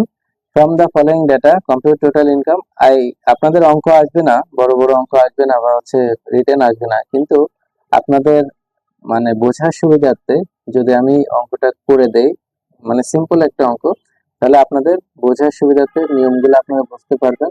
3.5 লাখ 4.5 লাখ টাকা অথবা যেটা কম, বা কিভাবে ক্যালকুলেশন হয়, সেটা বোঝার সুবিধার্থে কিন্তু আপনারা অঙ্ক প্র্যাকটিস করবেন। এই নিয়মগুলো আপনাদের মাথায় থাকার জন্য বা ভালো করে বোঝার জন্য অঙ্কগুলো আপনারা প্র্যাকটিস করবেন। তো এখানে বলেছে, দেখেন একটু, from the following date compute total income and tax payable. Total income এবং tax payable by mister Amit Bhowmik for the income year ended 30 June 2011। Elements of salary, basic salary হচ্ছে 20,000 টাকা পার মান্থ, তাহলে বছরে 2,40,000 টাকা পায়। বেসিক স্যালারি, মূল বেতন পায় 2,40,000, বছরে মাসে 20,000। বোনাস 2 মান্থস বেসিক স্যালারি, 2 মাসের বেসিক স্যালারি বোনাস হিসেবে পায়, তার মানে 20,40,000 টাকা। Free furnished accommodation of which annual value was 2 lakh টাকা। একটা থাকার জন্য আবাসন সুবিধা পায় যার বাৎসরিক মূল্য 2 লাখ টাকা। পারফরমেন্স বোনাস 4,50,000 টাকা। Employer's contribution to RPF recognize provident ফান্ডে প্রতিষ্ঠান কন্ট্রিবিউট করে 10% of basic salary. Basic salary 10%, তাহলে বেসিক স্যালারি হচ্ছে 2,40,000 টাকা বছরে, তাহলে 10% হচ্ছে 24,000 টাকা। ঠিক আছে। কার 2,000 সিসি পর্যন্ত, তাহলে partly use for office and partly for personal use, তাহলে ফুল টাইম। তাহলে 2,000 সিসি পর্যন্ত আমরা জানি বছরে 1,20,000 টাকা যোগ হবে আয়ের সাথে। লাইফ ইন্স্যুরেন্স প্রিমিয়াম পে করে মিস্টার অমিত ভৌমিক 6,000 টাকা। এই যে লাইফ ইন্স্যুরেন্স প্রিমিয়াম পে করে, এটা তো প্রতিষ্ঠান দেয় না, এটা হচ্ছে ইনভেস্টমেন্টের মধ্যে আসবে। ইনভেস্টমেন্ট ট্যাক্স ক্রেডিট যখন আমরা করবো তখন আসবে, এটা কিন্তু আয়ের মধ্যে আসবে না, কারণ এটা একটা খরচ। তাহলে দেখি আমরা কিভাবে ক্যালকুলেশন করেছে। তাহলে ইনকাম ফ্রম স্যালারির মধ্যে কি কি আসবে, কোন কোন আয় আসবে যেটার উপর ট্যাক্স দিতে হবে। বেসিক স্যালারি 2,40,000, যে অ্যাকোমোডেশন অ্যানুয়াল ভ্যালু 2 লাখ টাকা, কার বেনিফিট 1,20,000 যেহেতু 2,000 সিসির নিচে, এমপ্লয়ার্স কন্ট্রিবিউশন টু আরপিএফ 10% মানে 24,000 টাকা, এই যে 2,40,000 এর 10% 24,000। বোনাস আছে 2 মাসের বেসিক হচ্ছে 40,000, 20 40,000। Performance bonus 4,50,000। তাহলে টোটাল ইনকাম হচ্ছে 10,74,000। এখন এই টোটাল থেকে আমাদের বাদ যাবে এই 10,74,000-এর 10%। 10,74,000-এর 10% হয়েছে 3 লাখ, সরি 10,74,000-এর 10% না, 10,74,000-এর 3/1 সেটা হয় 3,58,000 অথবা 4,50,000। তাহলে এর 3/1 3,58,000 আর 4,50,000, এই দুইটার মধ্যে যেটা কম, তাহলে এই দুইটার মধ্যে কম হচ্ছে 3,58,000। তাহলে এটা 10,74,000 থেকে বাদ দিয়ে বাকি 7,16,000-এর উপর ট্যাক্স দিতে হবে, বা ট্যাক্সেবল ইনকাম ফ্রম স্যালারি। আমাদের প্রশ্ন যেহেতু এমসিকিউ তে আসবে, আমরা এমসিকিউ প্র্যাকটিস করি। আপনারা যদি ইনফরমেশন গুলো মাথায় রাখেন এবং বেসিক ক্লিয়ার থাকে, তাহলে যে কোনো জায়গা থেকে এমসিকিউ আসলে পারবেন। তো বেসরকারি চাকরিজীবীর বেতনের করমুক্ত অংশ হবে এই যে মোট বেতনের 3/1 অথবা 4.5 লাখ টাকা, যেটি কম। মিস্টার রফিক প্রতি মাসে 40,000 টাকা বেতন পান। আমরা যে অঙ্কটা করলাম সেটা আয়ের সাথে কত যোগ হবে, 1,80,000 টাকা। 2500 সিসি পর্যন্ত গাড়ি সুবিধার জন্য কত, মাসে 10,000 টাকা, বছরে 1,20,000 টাকা। তো ইনকাম ফ্রম স্যালারি আমরা শেষ করেছি, এখন হচ্ছে ইনকাম ফ্রম রেন্ট আমরা পড়বো। আগে ইনকাম ফ্রম রেন্টের নাম ছিল হচ্ছে income from house property. House প্রপার্টির ক্ষেত্রে দেখা যাবে শুধু বাড়ি ভাড়া থেকে আয় আসতো, কিন্তু ভাড়া অনেক কিছু দিয়েই আয় করা যায়। যেমন এখানে দেখেন প্রপার্টি, এখন হচ্ছে প্রপার্টি ভাড়া দিয়ে যেটা ইনকাম করা হয় সেটা হচ্ছে ইনকাম ফ্রম রেন্ট। তাহলে প্রপার্টির মধ্যে কি আসবে, আপনি হাউস প্রপার্টি হতে পারে, বাড়ি ভাড়া দিতে পারেন, ল্যান্ড হতে পারে, আপনি এখন জমি ভাড়া দিতে পারেন, ফার্নিচার হতে পারে ভাড়া দিতে পারেন, picture, factory building, land appurtenant to business, মানে জমির সাথে যেটা যে মানে জমি না, বিজনেসের সাথে যে জমিটা আর কি সংযুক্ত আছে সেটা আপনি ভাড়া দিয়ে দিতে পারেন। প্লান্ট এন্ড মেশিনারি ভাড়া দিতে পারেন, পার্সোনাল ভেহিকেল আপনি ভাড়া দিতে পারেন, এনি আদার ক্যাপিটাল অ্যাসেট, যে কোনো ক্যাপিটাল অ্যাসেট ভাড়া দিয়ে রেন্ট, আপনি যে রেন্টাল ইনকাম হবে সেটা হচ্ছে ইনকাম ফ্রম রেন্টের মধ্যে পড়বে। ইনকাম ফ্রম রেন্টের জন্য দুইটা গুরুত্বপূর্ণ তথ্য হচ্ছে, যদি ইন রেসপেক্ট অফ হাউস প্রপার্টির ক্ষেত্রে মানে বাড়ি ভাড়ার ক্ষেত্রে যদি মালিক নিজে, এখানে বলছে owner occupies the property for his own residence or for the purpose of his own business, যদি মনে করেন মালিকের পাঁচতলা একটা বিল্ডিং আছে, ওই পাঁচতলার যে হচ্ছে একটা পাঁচতলার মধ্যে একটা তলায় হচ্ছে দুই তলায় সে নিজেই থাকে ফ্যামিলি নিয়ে, তাহলে ওই দুই তলার যে ভাড়া হবে সেটার উপর কিন্তু ট্যাক্স দিতে হবে না। তার উপর মালিক যদি নিজে থাকে বা হচ্ছে নিজের কোনো বিজনেস প্রতিষ্ঠান থাকে তাহলে সেটার উপর ট্যাক্স দিতে হবে, কিন্তু যেটা ভাড়া দিয়ে দেওয়া হবে অন্যদের কাছে সেটার উপর ট্যাক্স দিতে হবে। আর যদি কোনো হোটেল ভাড়া দেওয়া হয়, হোটেল থেকে, মোটেল থেকে, রিসোর্ট থেকে বা হোস্টেল থেকে যদি কোনো ইনকাম আসে, সেটা হচ্ছে ইনকাম ফ্রম রেন্টের মধ্যে না এসে ইনকাম ফ্রম বিজনেসের মধ্যে আসবে। এই দুইটা কথা বলা আছে। প্রথমটা হচ্ছে মালিক নিজে থাকলে সেটার সেইটুকুর ভাড়া ট্যাক্সেবল হবে না। আর হোটেল, মোটেল, রিসোর্ট যদি থাকে সেখান থেকে ইনকাম থাকলে ওটা ইনকাম ফ্রম বিজনেসের মধ্যে আসবে। আমরা ইনকাম ফ্রম রেন্ট ক্যালকুলেশনের যে সূত্র এটা দেখি, অ্যানুয়াল ভ্যালু আমাদের যেটা থাকবে, অর্থাৎ একটা পাঁচতলা বাড়ি আছে, এটার হচ্ছে বছরে কেমন ভাড়া হতে পারে। ঠিক আছে, আমি ভাড়া দিলাম পাঁচতলা বাড়ি, টোটাল মাসে ভাড়া পায় 1,00,000 টাকা, বছরে 1,00,000 টাকা, কিন্তু এটা আসলে 2,00,000 টাকা ভাড়া পাওয়া উচিত। ওই এলাকায় ওরকম 2,00,000 টাকা ভাড়া হয়। যেমন হচ্ছে আপনার ট্যাক্স ইন্সপেক্টর যারা আছে তারা কিন্তু এই তথ্যগুলা ফিল্ড থেকে কালেকশন করে। যে ট্যাক্স ইন্সপেক্টরদের কাজ এটা, যে ফিল্ড থেকে কালেকশন করা যে অমুক জায়গায় পাঁচতলা বাড়ি আছে ওইটার আশেপাশে বা ওইটাতে মাঝে মাঝে টুলেট লাগানো থাকে ওই এলাকায়, যে তাহলে এটা খুবই সিম্পল একটা বিষয় যে এখানে কেমন ভাড়া। আপনি কয়েকটা টুলেটে যদি কল দিয়ে বলেন যে আমি থাকতে চাই, বাসা ভাড়া কত, তাহলে কিন্তু বাড়ির মালিক আপনাকে বাসা ভাড়া বলে দিবে। তো এখান থেকে ডিসিটি অর্থাৎ ট্যাক্স যারা অথরিটি আছে তারা অ্যানুয়াল ভ্যালু নির্ধারণ করে। যদি প্রকৃত ভাড়া অ্যানুয়াল ভ্যালু চেয়ে কম দেখায় ভাড়াটিয়া মানে বাড়ির মালিক, তাহলে কিন্তু যেটা বড় সেটার উপরে ট্যাক্স দিতে হয়, সেটা হচ্ছে ইনকাম ফ্রম রেন্টের মধ্যে যুক্ত হয়। ওর সাথে যদি কোনো adjustment of advance rate during the ইয়ার, যদি কোনো অ্যাডভান্স রেন্ট অ্যাডজাস্ট করা হয়। অ্যাডভান্স রেন্ট কেমন, মনে করেন যে ভাড়াটিয়া বছরের শুরুতে মানে একটা অ্যাডভান্স টাকা দিছে, এবং ধরলাম 1,00,000 টাকা বছরের শুরুতে দিছে, এবং মাসে মাসে 10,000 টাকা করে ভাড়া দেয়, এবং আরেকটা শর্ত আছে যে 1,000 টাকা দিছে ওখান থেকে মাসে মাসে 5,000 টাকা কেটে যাবে। ঠিক আছে, তাহলে ওই 5,000 টাকা হচ্ছে অ্যাডজাস্টমেন্ট, তাহলে ভাড়া কিন্তু হচ্ছে 15,000। তাহলে আপনি 10,000 টাকা ভাড়া দেখাচ্ছেন, আর ওই 5,000 টাকা যে অ্যাডভান্স থেকে মাসে মাসে কেটে নিচ্ছেন ওইটাও ট্যাক্সেবল বা ওইটাও ইনকামের মধ্যে আসবে। Money value received during the year against any benefit provided by the owner other than salami and premium. এটা হচ্ছে যদি money value received during the year against any benefit provided by the owner, owner কোনো benefit দিচ্ছে তার জন্য সে টাকা পাচ্ছে, পানির জন্য বিল পাচ্ছে বা হচ্ছে আপনার অন্য কোনো বিল পাচ্ছে, ঠিক আছে, পরিষ্কার পরিচ্ছন্ন রাখার জন্য সার্ভিস চার্জ পাচ্ছে, সেগুলাও রেন্টের মধ্যে আসবে। এই যে monthly services is borne by the tenant in addition to rent. এখন সার্ভিস, এই যে 3 নম্বর যেটা মানি ভ্যালু রিসিভ, সার্ভিস চার্জের জন্য যদি ভাড়া দিয়ে মাসে মাসে 5,000 করে টাকা দেয়, ওটা ইনকাম ফ্রম রেন্টের মধ্যে আসবে, আয়ের মধ্যে আসবে। এখন এই হচ্ছে সার্ভিস চার্জ যদি মালিকের কাছে না দেয়, দেখা যাবে ভাড়াটিয়ারা বললো যে আমরা লিফটের জন্য যে লিফটম্যান বা হচ্ছে অন্য পরিষ্কার পরিচ্ছন্ন রাখার জন্য যে যারা আছে তাদেরকে আমরা দিব, আমরা নিজেরাই টাকা দিয়ে দিব। ঠিক আছে, সেক্ষেত্রে এই টাকাও কিন্তু মালিকের আয়ের মধ্যে আসবে। ভ্যাকান্সি অ্যালাউন্সেস, এটা হচ্ছে বাদ যাবে, দেখেন মাইনাস আছে, সবগুলো প্লাস, এগুলা ভাড়ার সাথে ইনকাম ফ্রম রেন্টের সাথে যোগ হবে। কিন্তু যদি আপনার কোনো দেখা যাবে 1 বছরের মধ্যে 2 মাস আপনার বাড়িটা ফাঁকা ছিল, বা 1 বছরের মধ্যে 2 মাস আপনার কোনো ভাড়াটিয়া ছিল না, চলে গেছে, তাহলে 2 মাসের ভ্যাকান্সি যে অ্যালাউন্স ওটা আপনি পাবেন, অর্থাৎ 10 মাসের ভাড়ার আয়ের উপর আপনার ট্যাক্স দিতে হবে। It must be provided book by producing electricity bill, তার মানে হচ্ছে আপনি বললেন যে আমার 6 মাস ভাড়া ছিল না, মুখে মুখে বললেন, এটা আসলে মেনে নিবে না, আপনাকে এর প্রমাণ দেখাতে হবে। প্রমাণ হিসেবে যে বিদ্যুৎ বিল আপনাকে ট্যাক্স অথরিটিকে দেখাতে হবে। বিদ্যুৎ বিল তাহলে দেখানো কেন? কারণ হচ্ছে যে মাসে ভাড়াটিয়া থাকে সেই মাসে বিদ্যুৎ বিল কেমন 10 মাস ভাড়াটিয়া ছিল, তাহলে যে বিদ্যুৎ বিল আসবে, তাহলে বাকি সময় কি বিদ্যুৎ বিল সেম আসবে? ফাঁকা থাকলে অবশ্যই না। অর্থাৎ শুধুমাত্র বিদ্যুৎ বিল না, আপনি অন্য যে কোনো ভাবে প্রমাণ করে দিতে পারলে। এখন তো আবার প্রিপেইড মিটার আসছে, বিদ্যুৎ বিল দেখানোটা। তবে এটা হচ্ছে আপনি যে বিদ্যুৎ অফিস থেকে আপনি বললেই কিন্তু ওরা আপনাকে একটা বিল দিয়ে দেয়।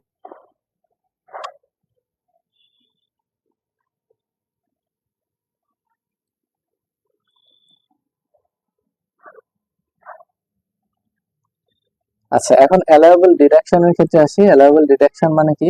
আমি যে ইনকাম ফ্রম রেন্ট আমাদের যে বিষয় মানে পেলাম, বছরে দেখা যাবে 5 লাখ টাকা আমি বাড়ি ভাড়া থেকে আয় পেলাম।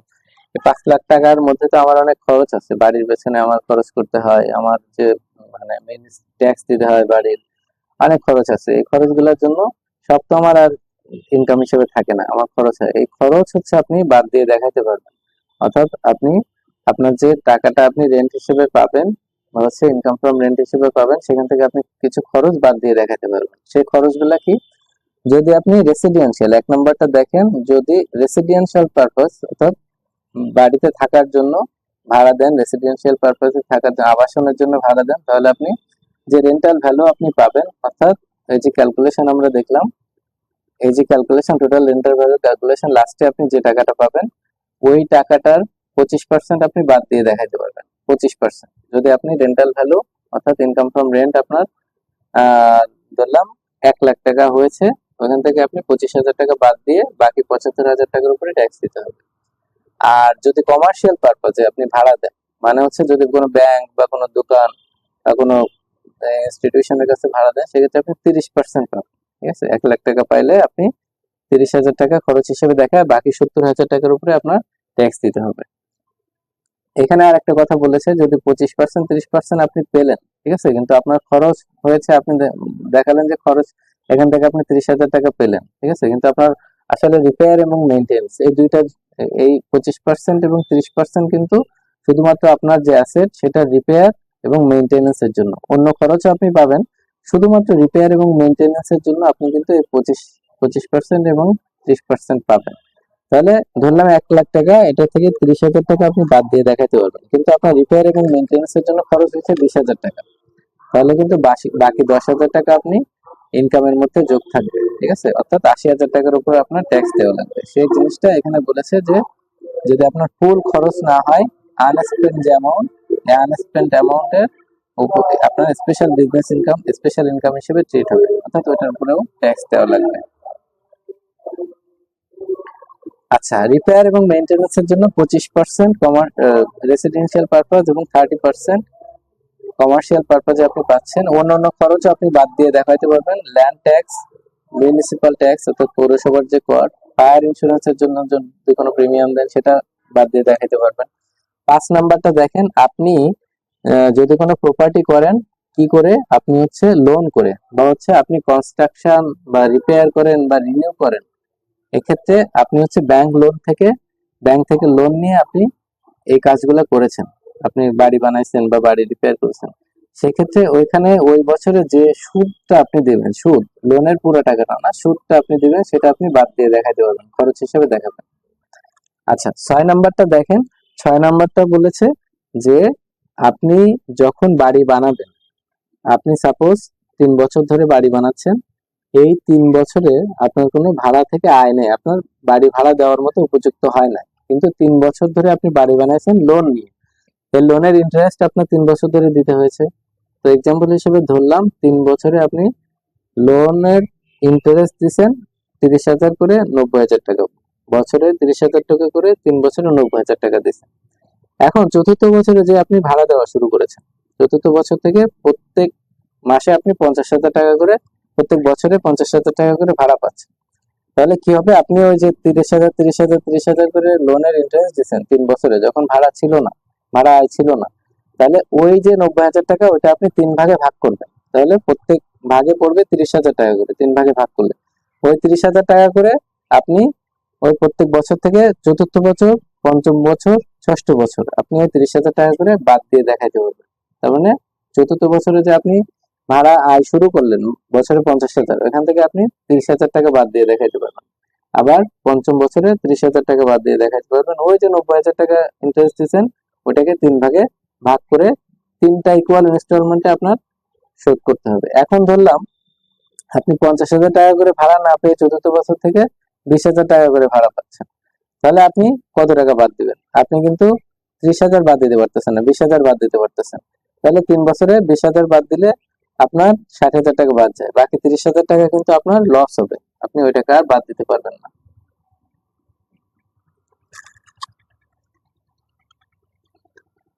ইনকাম ফ্রম রেন্টের একটা এক্সাম্পল দেওয়া আছে, দেখেন mister B Rahman owns a 5-story residential house with 3 flats in each floor.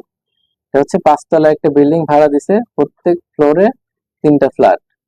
He occupied all the flats in second floor for residence purpose. সে নিজে থাকার জন্য দ্বিতীয় তলার সেকেন্ড ফ্লোরের একটা ফ্লোরে সে থাকে। Other flats are let out, অন্যান্যগুলো ভাড়া দেওয়া হয় residential purpose. And monthly rent of each flat is 8,000 টাকা হচ্ছে ভাড়া, monthly rent. In addition to monthly rent, tenants also bear municipal tax 10,000 টাকা। 10,000 টাকা করে ট্যাক্স দেয় হচ্ছে ভাড়াটিয়ারা। Yearly reasonable rent of the whole house is 16 lakh টাকা হচ্ছে বছরে রিজনেবল রেন্ট, আর মাসে মাসে ভাড়া পায় হচ্ছে 8,000 টাকা। Complete income from rent. এখন দেখেন অ্যাকচুয়াল রেন্ট মানে ভাড়া পায় 8,000 টাকা, কত পাই আমি? 8,000 টাকা করে। এটা হচ্ছে এক এক ফ্লোরে 3টা ফ্ল্যাট, তাহলে 3টা ফ্ল্যাটের জন্য 3 দিয়ে গুণ। আর মোট হচ্ছে 4টা ফ্লোর, 5টা ফ্লোর ছিল, বাট হচ্ছে একটা ফ্লোর নিজে থাকে, এই কারণে ওটা এর মধ্যে আসবে না, সেটার ভাড়া পায় না বা সেটা ইনকামের মধ্যে আসবে না। আর এটা হচ্ছে এক মাসের জন্য। দেখেন এই 3 আর 4 হচ্ছে, 3 হচ্ছে এক এক ফ্লোরে 3টা করে ফ্ল্যাট, আর 4টা হচ্ছে ফ্লোর, তাহলে টোটাল ফ্ল্যাট 3 4 12। তাহলে টোটাল 12টা ফ্ল্যাট থেকে 8,000 করে মাসে পায়, তাহলে একে 12 দিয়ে ভাগ গুণ দিলে বছরে পায় 11,52,000 টাকা। এখন রিজনেবল রেন্ট কাম অ্যানুয়াল ভ্যালু, এই যে 16 লাখ টাকা আমি অ্যানুয়াল ভ্যালু পাইলাম, এটা হচ্ছে 5টা ফ্লোরের জন্য টোটাল হাউজের রিজনেবল রেন্ট বা হচ্ছে হাউজের ভ্যালু হচ্ছে 16 লাখ টাকা। মানে ওই জায়গায় ওরকম একটা বাড়ি থাকলে কত টাকা ভাড়া পাওয়া যায়? 16 লাখ টাকা। কিন্তু মালিক যেহেতু একটা থাকে এবং মালিক যেটা থাকে সেটার উপর ট্যাক্স দিতে হয় না, আমরা পড়েছি। তাহলে এটাকে 5 দিয়ে ভাগ দিয়ে 4 দিয়ে গুণ দিলে যে অংশের যে 4টা ফ্লোরের উপর ট্যাক্স দিতে হবে সেটার ভ্যালু আসে 12,80,000 টাকা। তাহলে আমরা পাচ্ছি 11,52,000, কিন্তু হওয়া উচিত 12,80,000 টাকা ওই জায়গার ওই অ্যাসেটের ভ্যালু বা ওই অ্যাসেটের রেন্ট। তাহলে আমরা দেখেন, আচ্ছা এখানে আরো একটা যোগ দিব যে রিজনেবল রেন্টের সাথে যে টেন্যান্ট ভাড়াটিয়া যে 10,000 করে দেয়, তাহলে আমাদের এই 10,000 টাকা 12টা ফ্ল্যাটের 10,000 টাকা করে দেয় বছরে, তাহলে 1,20,000 টাকা পায়। তাহলে এই 14 লাখ টাকা টোটাল রেন্টাল ভ্যালু কত? টোটাল রেন্টাল ভ্যালু হচ্ছে 14 লাখ টাকা। আচ্ছা 11,52,000 আর 12,80,000 এই দুইটার মধ্যে বড় কোনটা? সেটার সাথে 12,80,000 টাকা হচ্ছে বড়, এটার সাথে আমাদের যেটা হচ্ছে ভাড়াটিয়া যে যে টাকাটা দেয় সেটা যোগ হবে, এবং তাহলে টোটাল রেন্টাল ভ্যালু পেলাম 14 লাখ টাকা। ওখান থেকে খরচ বাদ দিব, যে মালিকের যে খরচ, মিউনিসিপাল ট্যাক্স দেয় 1,20,000 টাকা। আর রিপেয়ার এন্ড মেইনটেন্যান্স এর জন্য যেহেতু রেসিডেন্সিয়াল পারপাস, দেখেন রেসিডেন্সিয়াল পারপাস, এই কারণে আমাদের 25% অফ রেন্টাল ভ্যালু, অর্থাৎ 14 লাখ টাকার 25%, তাহলে 3.5 লাখ টাকা। তাহলে খরচ বাদ দিয়ে আমাদের পেলাম 9,30,000 টাকা। এই 9,30,000 টাকার উপরে ট্যাক্স দিতে হবে। Income from rent.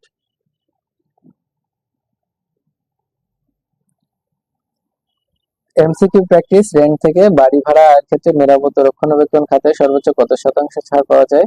30% ছাড় পাওয়া যায়। যদি প্রকৃত ভাড়া ন্যায্য ভাড়ার চেয়ে কম হয়, তাহলে করযোগ্য আয় গণনায় কোনটি ধরা হয়? যেটা বড় উচ্চতরটি সেটা। একটি ফ্ল্যাটের ভাড়া মূল্য 30,000, আসল ভাড়া পাওয়া যাচ্ছে 25,000, তাহলে কোনটা হবে? 30,000ই হবে, যেটা বেশি সেটা হবে। কৃষি আয় অত বেশি গুরুত্বপূর্ণ না, কয়েকটা তথ্য এখান থেকে আপনারা জেনে রাখবেন। বিশেষ করে এটা, যদি চা এবং রাবার থেকে ইনকাম আসে, তাহলে এই ইনকামটা ভাগ হয়ে যাবে হেডের মধ্যে। কেমন? এগ্রিকালচার ইনকামের মধ্যে আসবে 60%। যদি টি এবং রাবার থেকে 1 লাখ টাকা ইনকাম আসে, একজন ব্যক্তি টি এবং রাবার চাষ করে, তার 1 লাখ টাকা ইনকাম আসে, সেখানে এগ্রিকালচার ইনকামের মধ্যে 60,000 টাকা দিবে, আর বিজনেস ইনকামের মধ্যে 40,000 টাকা দিতে পারে। আর শুধু কৃষি থেকে আর কোনো ইনকাম নেই, সুদ আয় 20,000 পর্যন্ত থাকতে পারে, তাছাড়া দুনিয়ার কোনো জায়গা থেকে তার কোনো ইনকাম নেই, শুধু কৃষি থেকে আয় আছে সেক্ষেত্রে করমুক্ত আয় সীমা আরো 2 লাখ টাকা বেশি হবে। এটা আমরা প্রথম ক্লাসে পড়েছি যে নর্মালি করমুক্ত আয় সীমা 3.5 লাখ টাকা, বা নারীদের ক্ষেত্রে 4 লাখ টাকা। সেক্ষেত্রে কারো আয় যদি শুধু কৃষি থেকে হয়, সেক্ষেত্রে ওই 3.5 লাখ টাকার জায়গায় 5.5 লাখ টাকা পর্যন্ত কোনো ট্যাক্স দেওয়া লাগবে না। নারীদের ক্ষেত্রে 4 লাখের জায়গায় 6 লাখ টাকা পর্যন্ত কোনো ট্যাক্স দেওয়া লাগবে না। আর একটা গুরুত্বপূর্ণ তথ্য কৃষির ক্ষেত্রে, সেটা হচ্ছে non maintenance of books of accounts. যদি কেউ বুকস অফ অ্যাকাউন্টস মেনটেন না করে, মানে কেউ যদি হিসাবের খাতা সঠিকভাবে দেখেন, কৃষি থেকে যা আয় হবে ওই আয় থেকে তার ব্যয় বাদ দিয়ে বাকি টাকার উপর ট্যাক্স দিতে হবে। তাহলে আয় থেকে ব্যয় বাদ দিতে পারবে। এখন ব্যয় কত বাদ দিবে সেটা সঠিকভাবে হিসাব রাখতে হবে। যদি হিসাব না রাখে তাহলে কি হবে? তাহলে 60% অফ মার্কেট ভ্যালু। সে যদি 1 লাখ টাকা, মনে করেন কোনো ধান 1 লাখ টাকার বিক্রি করলো, কোনো একজন কৃষক 1 লাখ টাকা ধান বিক্রি করলো, তাহলে ওর খরচ সে লিখে রাখে না যে বীজ কত টাকা দিয়ে কিনছে, প্রোডাকশন কস্ট যেটা, বীজ কত টাকা দিয়ে কিনছে, বা হচ্ছে তার হচ্ছে কাল্টিভেশনের জন্য কত টাকা লাগছে, সে সেটা লিখে রাখে না। তাহলে তার 60% মার্কেট ভ্যালু থেকে 1 লাখ টাকা যদি মার্কেট ভ্যালু হয় ধানের, তাহলে 60% বাদ দিতে হবে প্রোডাকশন কস্ট হিসেবে। উৎপাদন ব্যয়ের জন্য 60% সে বাদ যাবে যদি সে হিসাব না রাখে। তাহলে হিসাব না রাখা বলতে কি, সেটা এখানে বলেছে, যদি কোনো SSC does not apply accounting system, properly accounting system maintain না করে, ঠিক আছে, applying a method on the basis of which it appears to the DCT that it is not possible to arrive at a conclusion, এমন ভাবে হিসাব রাখছে যেটা হচ্ছে ট্যাক্স অথরিটি আসলে বুঝতে পারতেছে না যে তার মানে কি হবে আর কি, কনক্লুশনে ড্র করতে পারতেছে না। SSC has failed to maintain accounts and transition, যদি অ্যাকাউন্টস এবং মেইনটেন্স ট্রানজিশন মেইনটেইন না করতে পারে, যদি ভেরিফায়েবল না হয়, মানে এমন ভাবে সে হিসাব রাখছে যেটা আসলে বোঝা যাচ্ছে না, হাতের অক্ষরে বোঝা যাচ্ছে না যে কত খরচ, তাহলে কিন্তু ওটা ধরে নেওয়া হবে সে বুকস অফ অ্যাকাউন্টস রাখে না, এবং তার যে প্রোডাকশন কস্ট হিসেবে তার যে বিক্রি মূল্য সেটা থেকে 60% বাদ দিয়ে দেখাতে হবে। বাদ দিয়ে তারপর বাকি টাকার উপর ট্যাক্স দিতে হবে। এগ্রিকালচারের একটা ইনকাম এখানে একটা এক্সাম্পল এখানে দেওয়া আছে, এটা আপনারা দেখে নেবেন, খুবই সিম্পল। এখানে দুইটা জিনিস বের করতে বলছে যে he did not maintain proper books of accounts, তাহলে বুকস অফ অ্যাকাউন্টস যখন মেইনটেইন না করবে তখন, আর 2 নম্বরে বলছে he maintain necessary books of accounts, তাহলে যখন মেইনটেইন না করবে তখন দেখেন প্রোডাকশন কস্ট আমাদের এই যে 2,30,000 টাকা, 25,000 টাকা প্রোডাকশন কস্ট, এটার উপর 60% 1,41,000 টাকা বাদ দিয়ে দেখাবো, এবং অন্যান্য খরচ বাদ দিয়ে দেখাবো।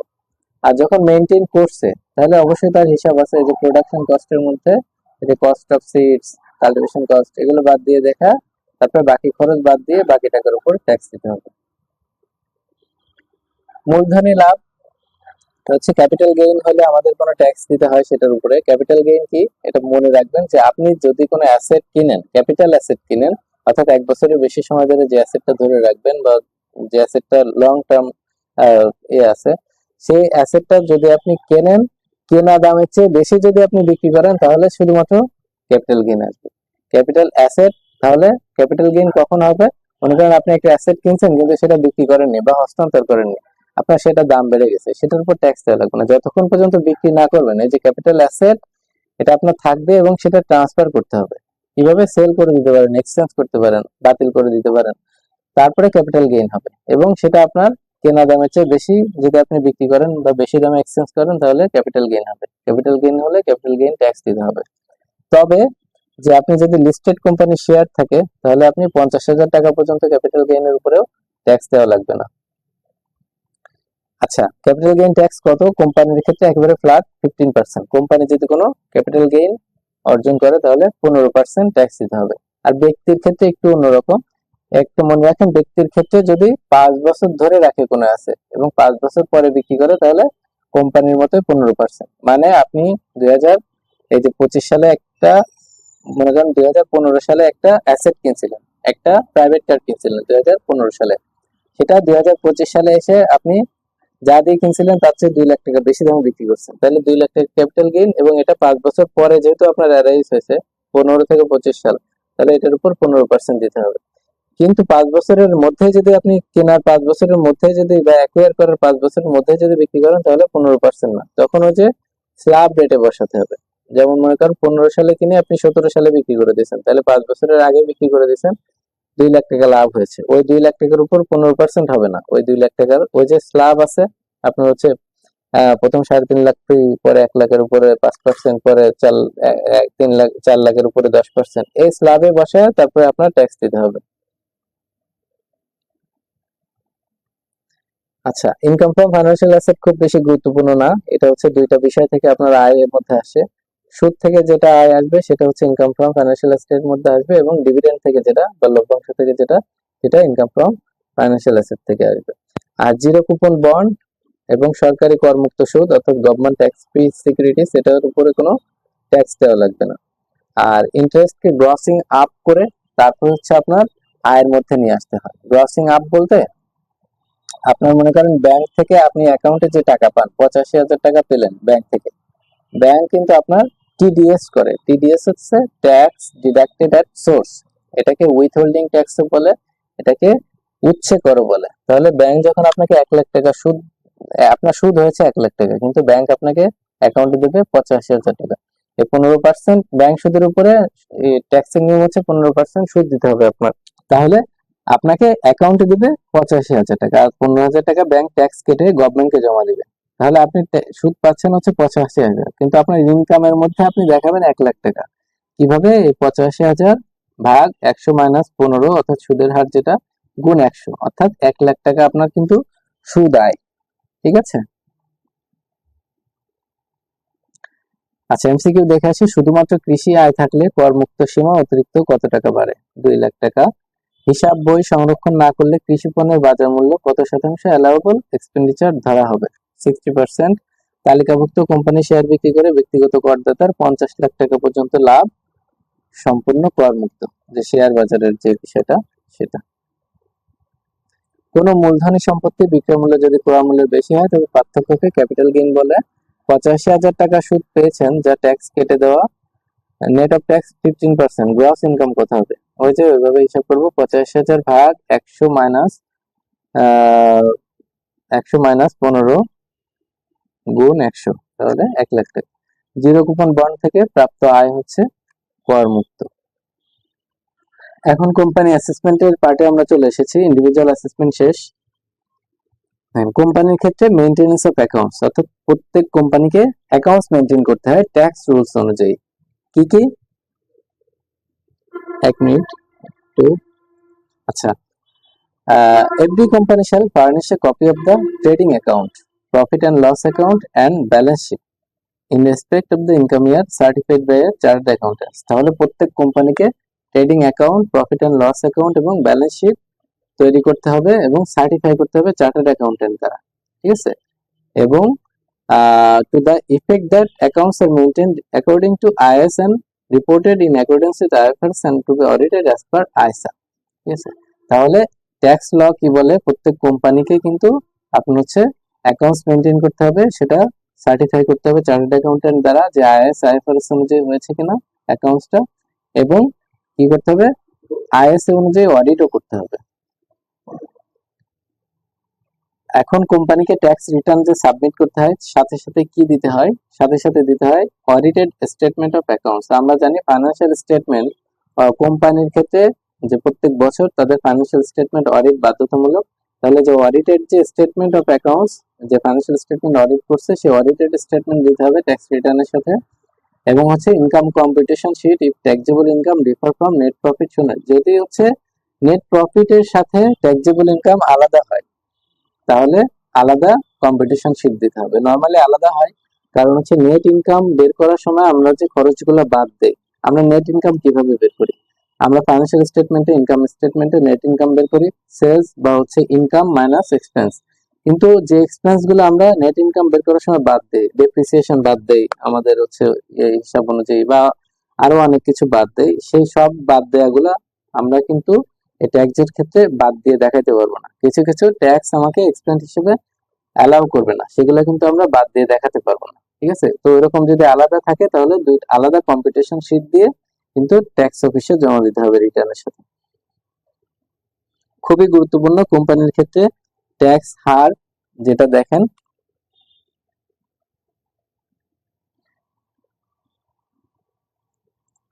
ট্যাক্সের হার হচ্ছে তালিকাভুক্ত বা লিস্টেড কোম্পানির ক্ষেত্রে 20%। ঠিক আছে? যদি আইপিও এর মাধ্যমে শেয়ার 10% বা তার বেশি যায়। লিস্টেড কোম্পানির ক্ষেত্রে যদি আইপিও এর মাধ্যমে শেয়ার 10% বা তার বেশি যায় তাহলে 20% হচ্ছে ট্যাক্স রেট। আর শর্ত না মানলে 22.5%। শর্ত কি? যদি হচ্ছে সকল বিক্রয় বা গ্রহণ ব্যাংকিং চ্যানেলে হতে হবে। যদি ব্যাংকিং চ্যানেলে বিক্রি বা কোনো টাকা গ্রহণ করে সেটা না হয় তাহলে এই 22.5% হবে। আর যদি সব বিক্রয় এবং সব গ্রহণ ব্যাংকিং চ্যানেলে হয় তাহলে 20% হবে। তাদের ক্ষেত্রে লিস্টেড কোম্পানি যাদের শেয়ার 10% বা তার বেশি আইপিও এর মাধ্যমে দেয়।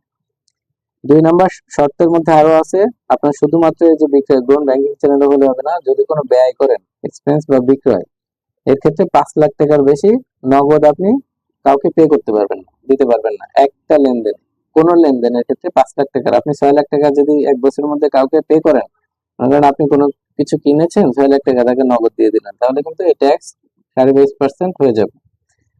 আর প্রত্যেক লেনদেনের ক্ষেত্রে 5 লাখ টাকা এবং বছরে 36 লাখ টাকার বেশি নগদ লেনদেন করা যাবে না, মূল কথা ব্যয় এবং বিক্রয়ের ক্ষেত্রে, ঠিক আছে? তাহলে কিন্তু 2.5% করে ট্যাক্স আপনার বেড়ে যাবে। তাছাড়া যদি শর্ত আপনি মানলে হচ্ছে তালিকাভুক্ত কোম্পানির ক্ষেত্রে এই যে 10%-এর বেশি আইপিও তে গেলে 20%, তালিকাভুক্ত কোম্পানি যদি 10% কম আইপিও থাকে, আইপিও এর মাধ্যমে আপনি শেয়ার বাজারে আছে লিস্টেড কোম্পানি কিন্তু আইপিও 10%-এর কম আছে টোটাল শেয়ারের, তাহলে 22.5%। আর তারপরে শর্ত না মানলে 25%। নর্মালি এই শর্তগুলো এমন ভাবে দেওয়া কেউ মানতে পারে না, ধরে নেওয়া হয় যে 22.5, 25 এই 22.5% ট্যাক্স রেট, কারণ এই শর্তগুলো অনেক বেশি কঠিন একটা প্রতিষ্ঠানের ক্ষেত্রে মেনটেন করা। নন লিস্টেড কোম্পানির ক্ষেত্রে 27.5%। এখানে কোনো শর্ত নাই, কিছু নাই। নন লিস্টেড যদি থাকেন তাহলে আপনাকে সাড়ে 27.5%। শর্ত শুধুমাত্র 3টার ক্ষেত্রে, তাহলে লিস্টেড কোম্পানির ক্ষেত্রে 2টা, আর হচ্ছে ওপিসির ক্ষেত্রে 1% কোম্পানির ক্ষেত্রে 20%, মানে শর্ত আছে আর কি। বাকিগুলোর ক্ষেত্রে শর্ত নাই। নন লিস্টেড কোম্পানির ক্ষেত্রে 27.5%। 1% কোম্পানি মানে একজন ব্যক্তি যদি কোম্পানি তৈরি করে, আগে 1% কোম্পানির ধারণাটা ছিল না, এটা রিসেন্ট একটা এডিশন কোম্পানি আইনে হচ্ছে। আগে আমরা করেছি প্রাইভেট পাবলিক লিমিটেড কোম্পানি, ঠিক আছে? অংশীদারি ছিল কোম্পানির মধ্যে, প্রাইভেট পাবলিক ছিল। প্রাইভেটে 2 থেকে 50 ছিল, পাবলিকে 7 থেকে আনলিমিটেড ছিল। এখন হচ্ছে একজন ব্যক্তি চাইলে কোম্পানি করতে পারবে, সেটা হচ্ছে 1% কোম্পানি হবে। তো এক্ষেত্রে 20%, এই শর্ত যদি না মানে তাহলে 22.5%। পাবলিক ব্যাংকের ক্ষেত্রে, ইন্স্যুরেন্স বা ফিনান্সের ক্ষেত্রে 37.5%, আর নন পাবলিকের ক্ষেত্রে হচ্ছে 40%। মার্চেন্ট ব্যাংকের ক্ষেত্রে 37.5%। লিস্টেড মোবাইল ফোন কোম্পানির ক্ষেত্রে 40%। লিস্টেড মোবাইল ফোন কোম্পানি গ্রামীণ ফোন, রবি এদের ক্ষেত্রে 40%। আর নন লিস্টেড মোবাইল ফোন কোম্পানির ক্ষেত্রে 45%, মানে বাংলালিংকের ক্ষেত্রে 45%। এই 45 এই পার্সেন্টেজ গুলো কি কোম্পানির ক্ষেত্রে করের হার, টোটাল ইনকামের উপরে এই হারে ট্যাক্স দিতে হবে। টোবাকো কোম্পানি যেমন BAT BC, British American Tobacco আছে, আকিস বিডি আছে, এদের ক্ষেত্রে হচ্ছে ব্যক্তি হোক, ফার্ম হোক বা কোম্পানি হোক, 45% ট্যাক্স এবং এর সাথে আরো 2.5% সারচার্জ, মোট 47.5%। কোম্পানি কর হার আরো ইজি ভাবে আলাদা আলাদা করে এখানে আপনাদের জন্য দিয়ে দিয়েছে। দেখেন, মোবাইল ফোন অপারেশনের ক্ষেত্রে লিস্টেড হলে 40%, রবি গ্রামীণ ফোনের কথা বললাম, আর 45% হচ্ছে আদারের ক্ষেত্রে, নন লিস্টেড এর ক্ষেত্রে। ব্যাংক, ইন্স্যুরেন্স, ফাইন্যান্সের ক্ষেত্রে যেটা বলেছি 37.5, 40। জেনারেল কোম্পানিজ এর ক্ষেত্রে এই যে 22.5, 25, 27.5, এটা ওই যে লিস্টেড, নন লিস্টেড, তারপরে ওপিসি শর্ত সবকিছু মিলে। টোবাকোর ক্ষেত্রে 45 এবং এর সাথে আরো 2.5% হচ্ছে সারচার্জ, এবং হচ্ছে ওপিসির ক্ষেত্রে 22.5, শর্ত মানলে 20, আর হচ্ছে ট্রাস্ট ফান্ড অ্যাসোসিয়েশনের ক্ষেত্রে 27.5। আর শর্তের কথা এখানে ইংরেজিতে বলা আছে। কোম্পানির ক্ষেত্রে ক্যাপিটাল গেইনের ক্ষেত্রে 15% ট্যাক্স এবং ডিভিডেন্ড ইনকামের ক্ষেত্রে 20% ট্যাক্স দিতে হবে। কোম্পানি যদি ক্যাপিটাল গেইন থেকে কোনো কিছু ইনকাম করে তাহলে 15% হারে ট্যাক্স দিতে হবে। তখন কিন্তু ওই আমরা যে ট্যাক্স হার দেখলাম এটা কিন্তু ক্যাপিটাল গেইনের ক্ষেত্রে হবে না, আলাদা করে ক্যাপিটাল গেইনের 15% ট্যাক্স দিতে হবে। ডিভিডেন্ড থেকে যদি কোনো ইনকাম আসে তাহলে সেটার উপরে আমরা এতক্ষণ যে ট্যাক্স রেট পড়লাম 20, 22, 22.5, 25, সেগুলো কিন্তু হবে না। ক্যাপিটাল গেইন এবং ডিভিডেন্ডের ক্ষেত্রে আলাদা ট্যাক্স রেট হবে, এই দুইটা 15 এবং 20। এক্সপোর্টার্স অফ গুডস এর ক্ষেত্রে রিডিউস ট্যাক্স রেট, মানে ট্যাক্স রেট আমরা এখনো ট্যাক্স রেটের মধ্যে আছি, ট্যাক্স রেট করতেছি যে কোন কোন ক্ষেত্রে ট্যাক্স রেট কেমন। তো যদি এক্সপোর্টারদের, বাংলাদেশ থেকে যারা বাইরে এক্সপোর্ট করে তাদেরকে উৎসাহিত করার জন্য ট্যাক্স রেট কমায় দিছে গভর্নমেন্ট। কোন ব্যক্তির ক্ষেত্রে যে ইন্ডিভিজুয়াল ফার্ম, এক নম্বরে দেখেন 50% ইনকাম হচ্ছে কম দিতে হবে ট্যাক্স। ইন্ডিভিজুয়ালের ক্ষেত্রে ফার্ম বা হিন্দু আনডিভাইডেড ফ্যামিলি, এদের ক্ষেত্রে যদি কেউ এক্সপোর্ট থেকে ইনকাম আসে, সাপোজ কোনো ব্যক্তি নিজের উদ্যোগে হচ্ছে বাইরের দেশে এক্সপোর্ট করে 1 কোটি টাকা ইনকাম করলে তাহলে 50 কোটি টাকার উপর তার ট্যাক্স দেওয়া লাগবে না, 50% তার ইনকাম থেকে বাকি টাকার উপরে ট্যাক্স দেওয়া লাগবে। আর হচ্ছে on export income to other exporters, এই যে এই ব্যক্তি কোম্পানির ক্ষেত্রে মেইনলি তিনটা, এগুলো হচ্ছে কোম্পানির ক্ষেত্রে, ব্যক্তি বা হচ্ছে হিন্দু আনডিভাইডেড ফ্যামিলি বা ফার্ম না, যদি অন্য কারোর ক্ষেত্রে যদি export income for other exporters, অন্য ইনকামের মানে কোম্পানি যদি এক্সপোর্ট থেকে ইনকাম আসে তাহলে 12% ট্যাক্স দিতে হবে। ঠিক আছে, বাংলাদেশ থেকে যারা গার্মেন্টস ম্যানুফ্যাকচারিং করে এক্সপোর্ট করে তাদের ক্ষেত্রে tax rate 12%।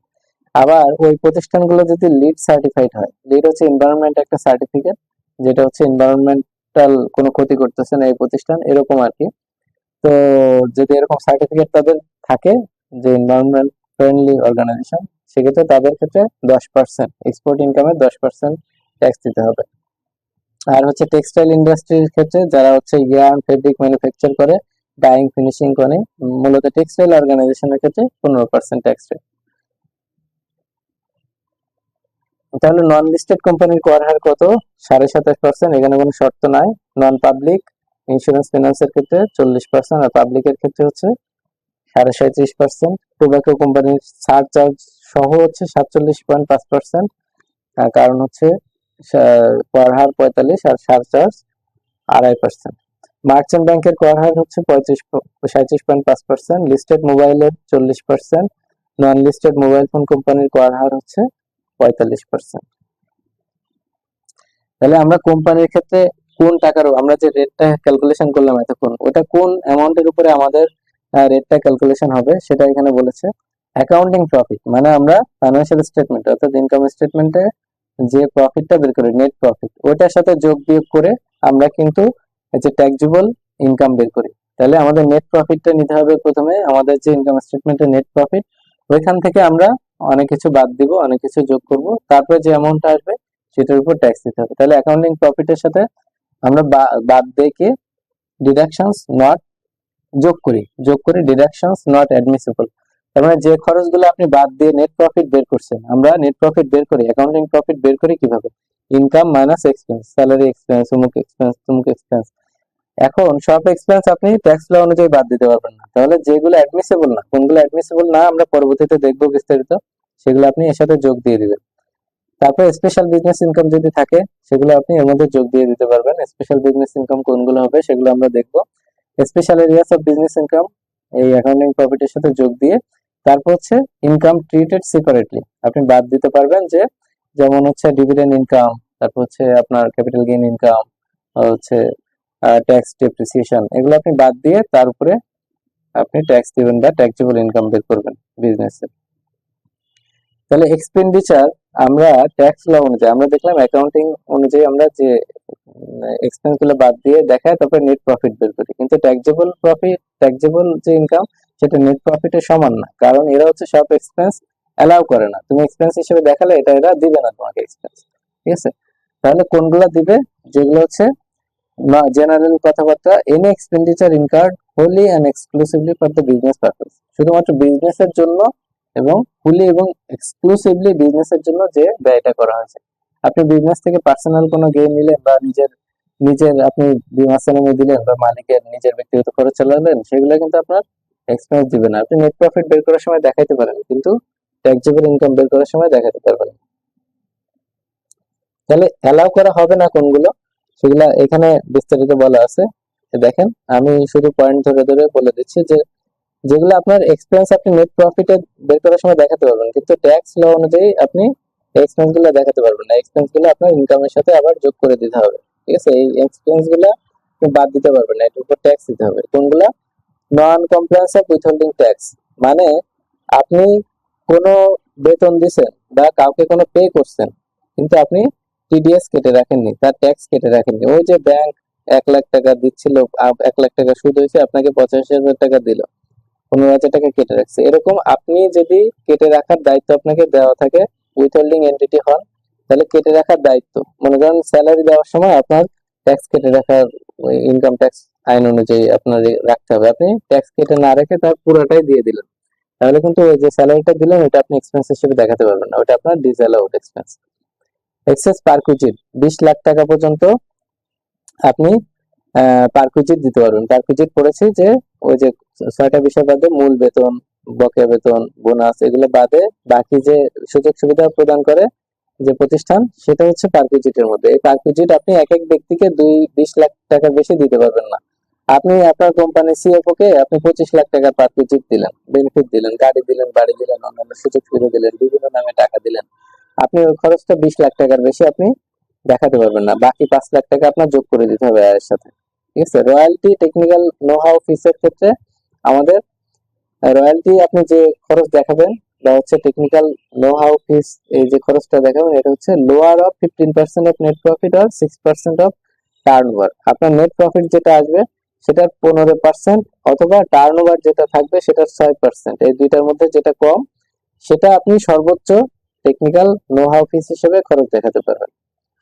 Head office expense হিসেবে আপনি নেট প্রফিটে সর্বোচ্চ 10% খরচ দেখাতে পারবেন। ঠিক আছে? বাকি 10% এর বেশি দেখালে সেটা ডিসঅ্যালাউড এক্সপেন্স হিসেবে আপনার আয়ের সাথে আবার যোগ হয়ে যাবে। ওভারসিজ ট্রাভেলিং এক্সপেন্স, মানে দেশের বাইরে যদি আপনার ট্রাভেলিং এক্সপেন্স থাকে তাহলে আপনি আপনার যে টার্ন ওভার থাকবে সেটার 0.5% পর্যন্ত সর্বোচ্চ ব্যয় দেখাতে পারবেন। এবং ওয়ান্স ইন এভরি 2 ইয়ার, 2 বছরের মধ্যে একবার আপনি ওভারসিজ ট্রাভেলের ব্যয় দেখাতে পারবেন। প্রত্যেক বছরে আপনি গত বছর বিদেশ ভ্রমণের জন্য দেখাইছেন, এই বছর আবার কিন্তু আপনি সে খরচ দেখাতে পারবেন না। প্রমোশনাল এক্সপেন্সের ক্ষেত্রে 0.5% টার্নওভারের উপরে অ্যাডভার্টাইজমেন্ট ছাড়া আপনি যে প্রমোশন এক্সপেন্স দেখাবেন, ইচ্ছা মতো প্রমোশন দেখালেন, তারপরে আয় কমায় দেখালেন, মূলত এই খরচগুলা কোম্পানি বাড়ায় দেখায় যাতে ইনকাম কমে যায়, ট্যাক্স কম আসে। এই কারণে ট্যাক্স আইন অনুযায়ী ট্যাক্স অথরিটি এটাকে লিমিট করে দিছে, এই খরচ এত পর্যন্ত দেখানো যাবে, বেশি দেখালে সেটা কোনো খরচ হিসেবে পাবে না, সেটা আয়ের মধ্যে যোগ হয়ে যাবে। তাহলে প্রমোশনাল এক্সপেন্স টার্নওভারের 0.5%। ফ্রি স্যাম্পলের ক্ষেত্রে পরবর্তীতে আছে, আমরা দেখব ফ্রি স্যাম্পল ক্ষেত্রে ক্যাশ ট্রান্সফারের ক্ষেত্রে গুরুত্বপূর্ণ না, ওটা আপনারা বাদ দিয়ে দেখেন। Proof of submission of return, এটা হচ্ছে দরকার নাই আপনাদের ক্ষেত্রে। আনস্পেসিফাইড লায়াবিলিটিস, মানে আপনার কোনো দায় দেখাচ্ছেন যে এই দায়টা আমার কাছে অমুক এত টাকা পাবে, কিন্তু কোনো স্পেসিফিক কিছু নাই যে কে পাবে তার কোনো খোঁজ নাই, এরকম হইলে ওইটা আপনি আয়ের মধ্যে যোগ হয়ে যাবে। Accounting of lease under IFRS 16, এটা একটা গুরুত্বপূর্ণ বিষয় যে অনেক প্রতিষ্ঠান যে লিজ যদি নেয়, কোনো অ্যাসেট লিজ নেয়, ঠিক আছে, লিজ নেওয়া অ্যাসেটের আপনি হচ্ছে ডেপ্রিসিয়েশন, ঠিক আছে,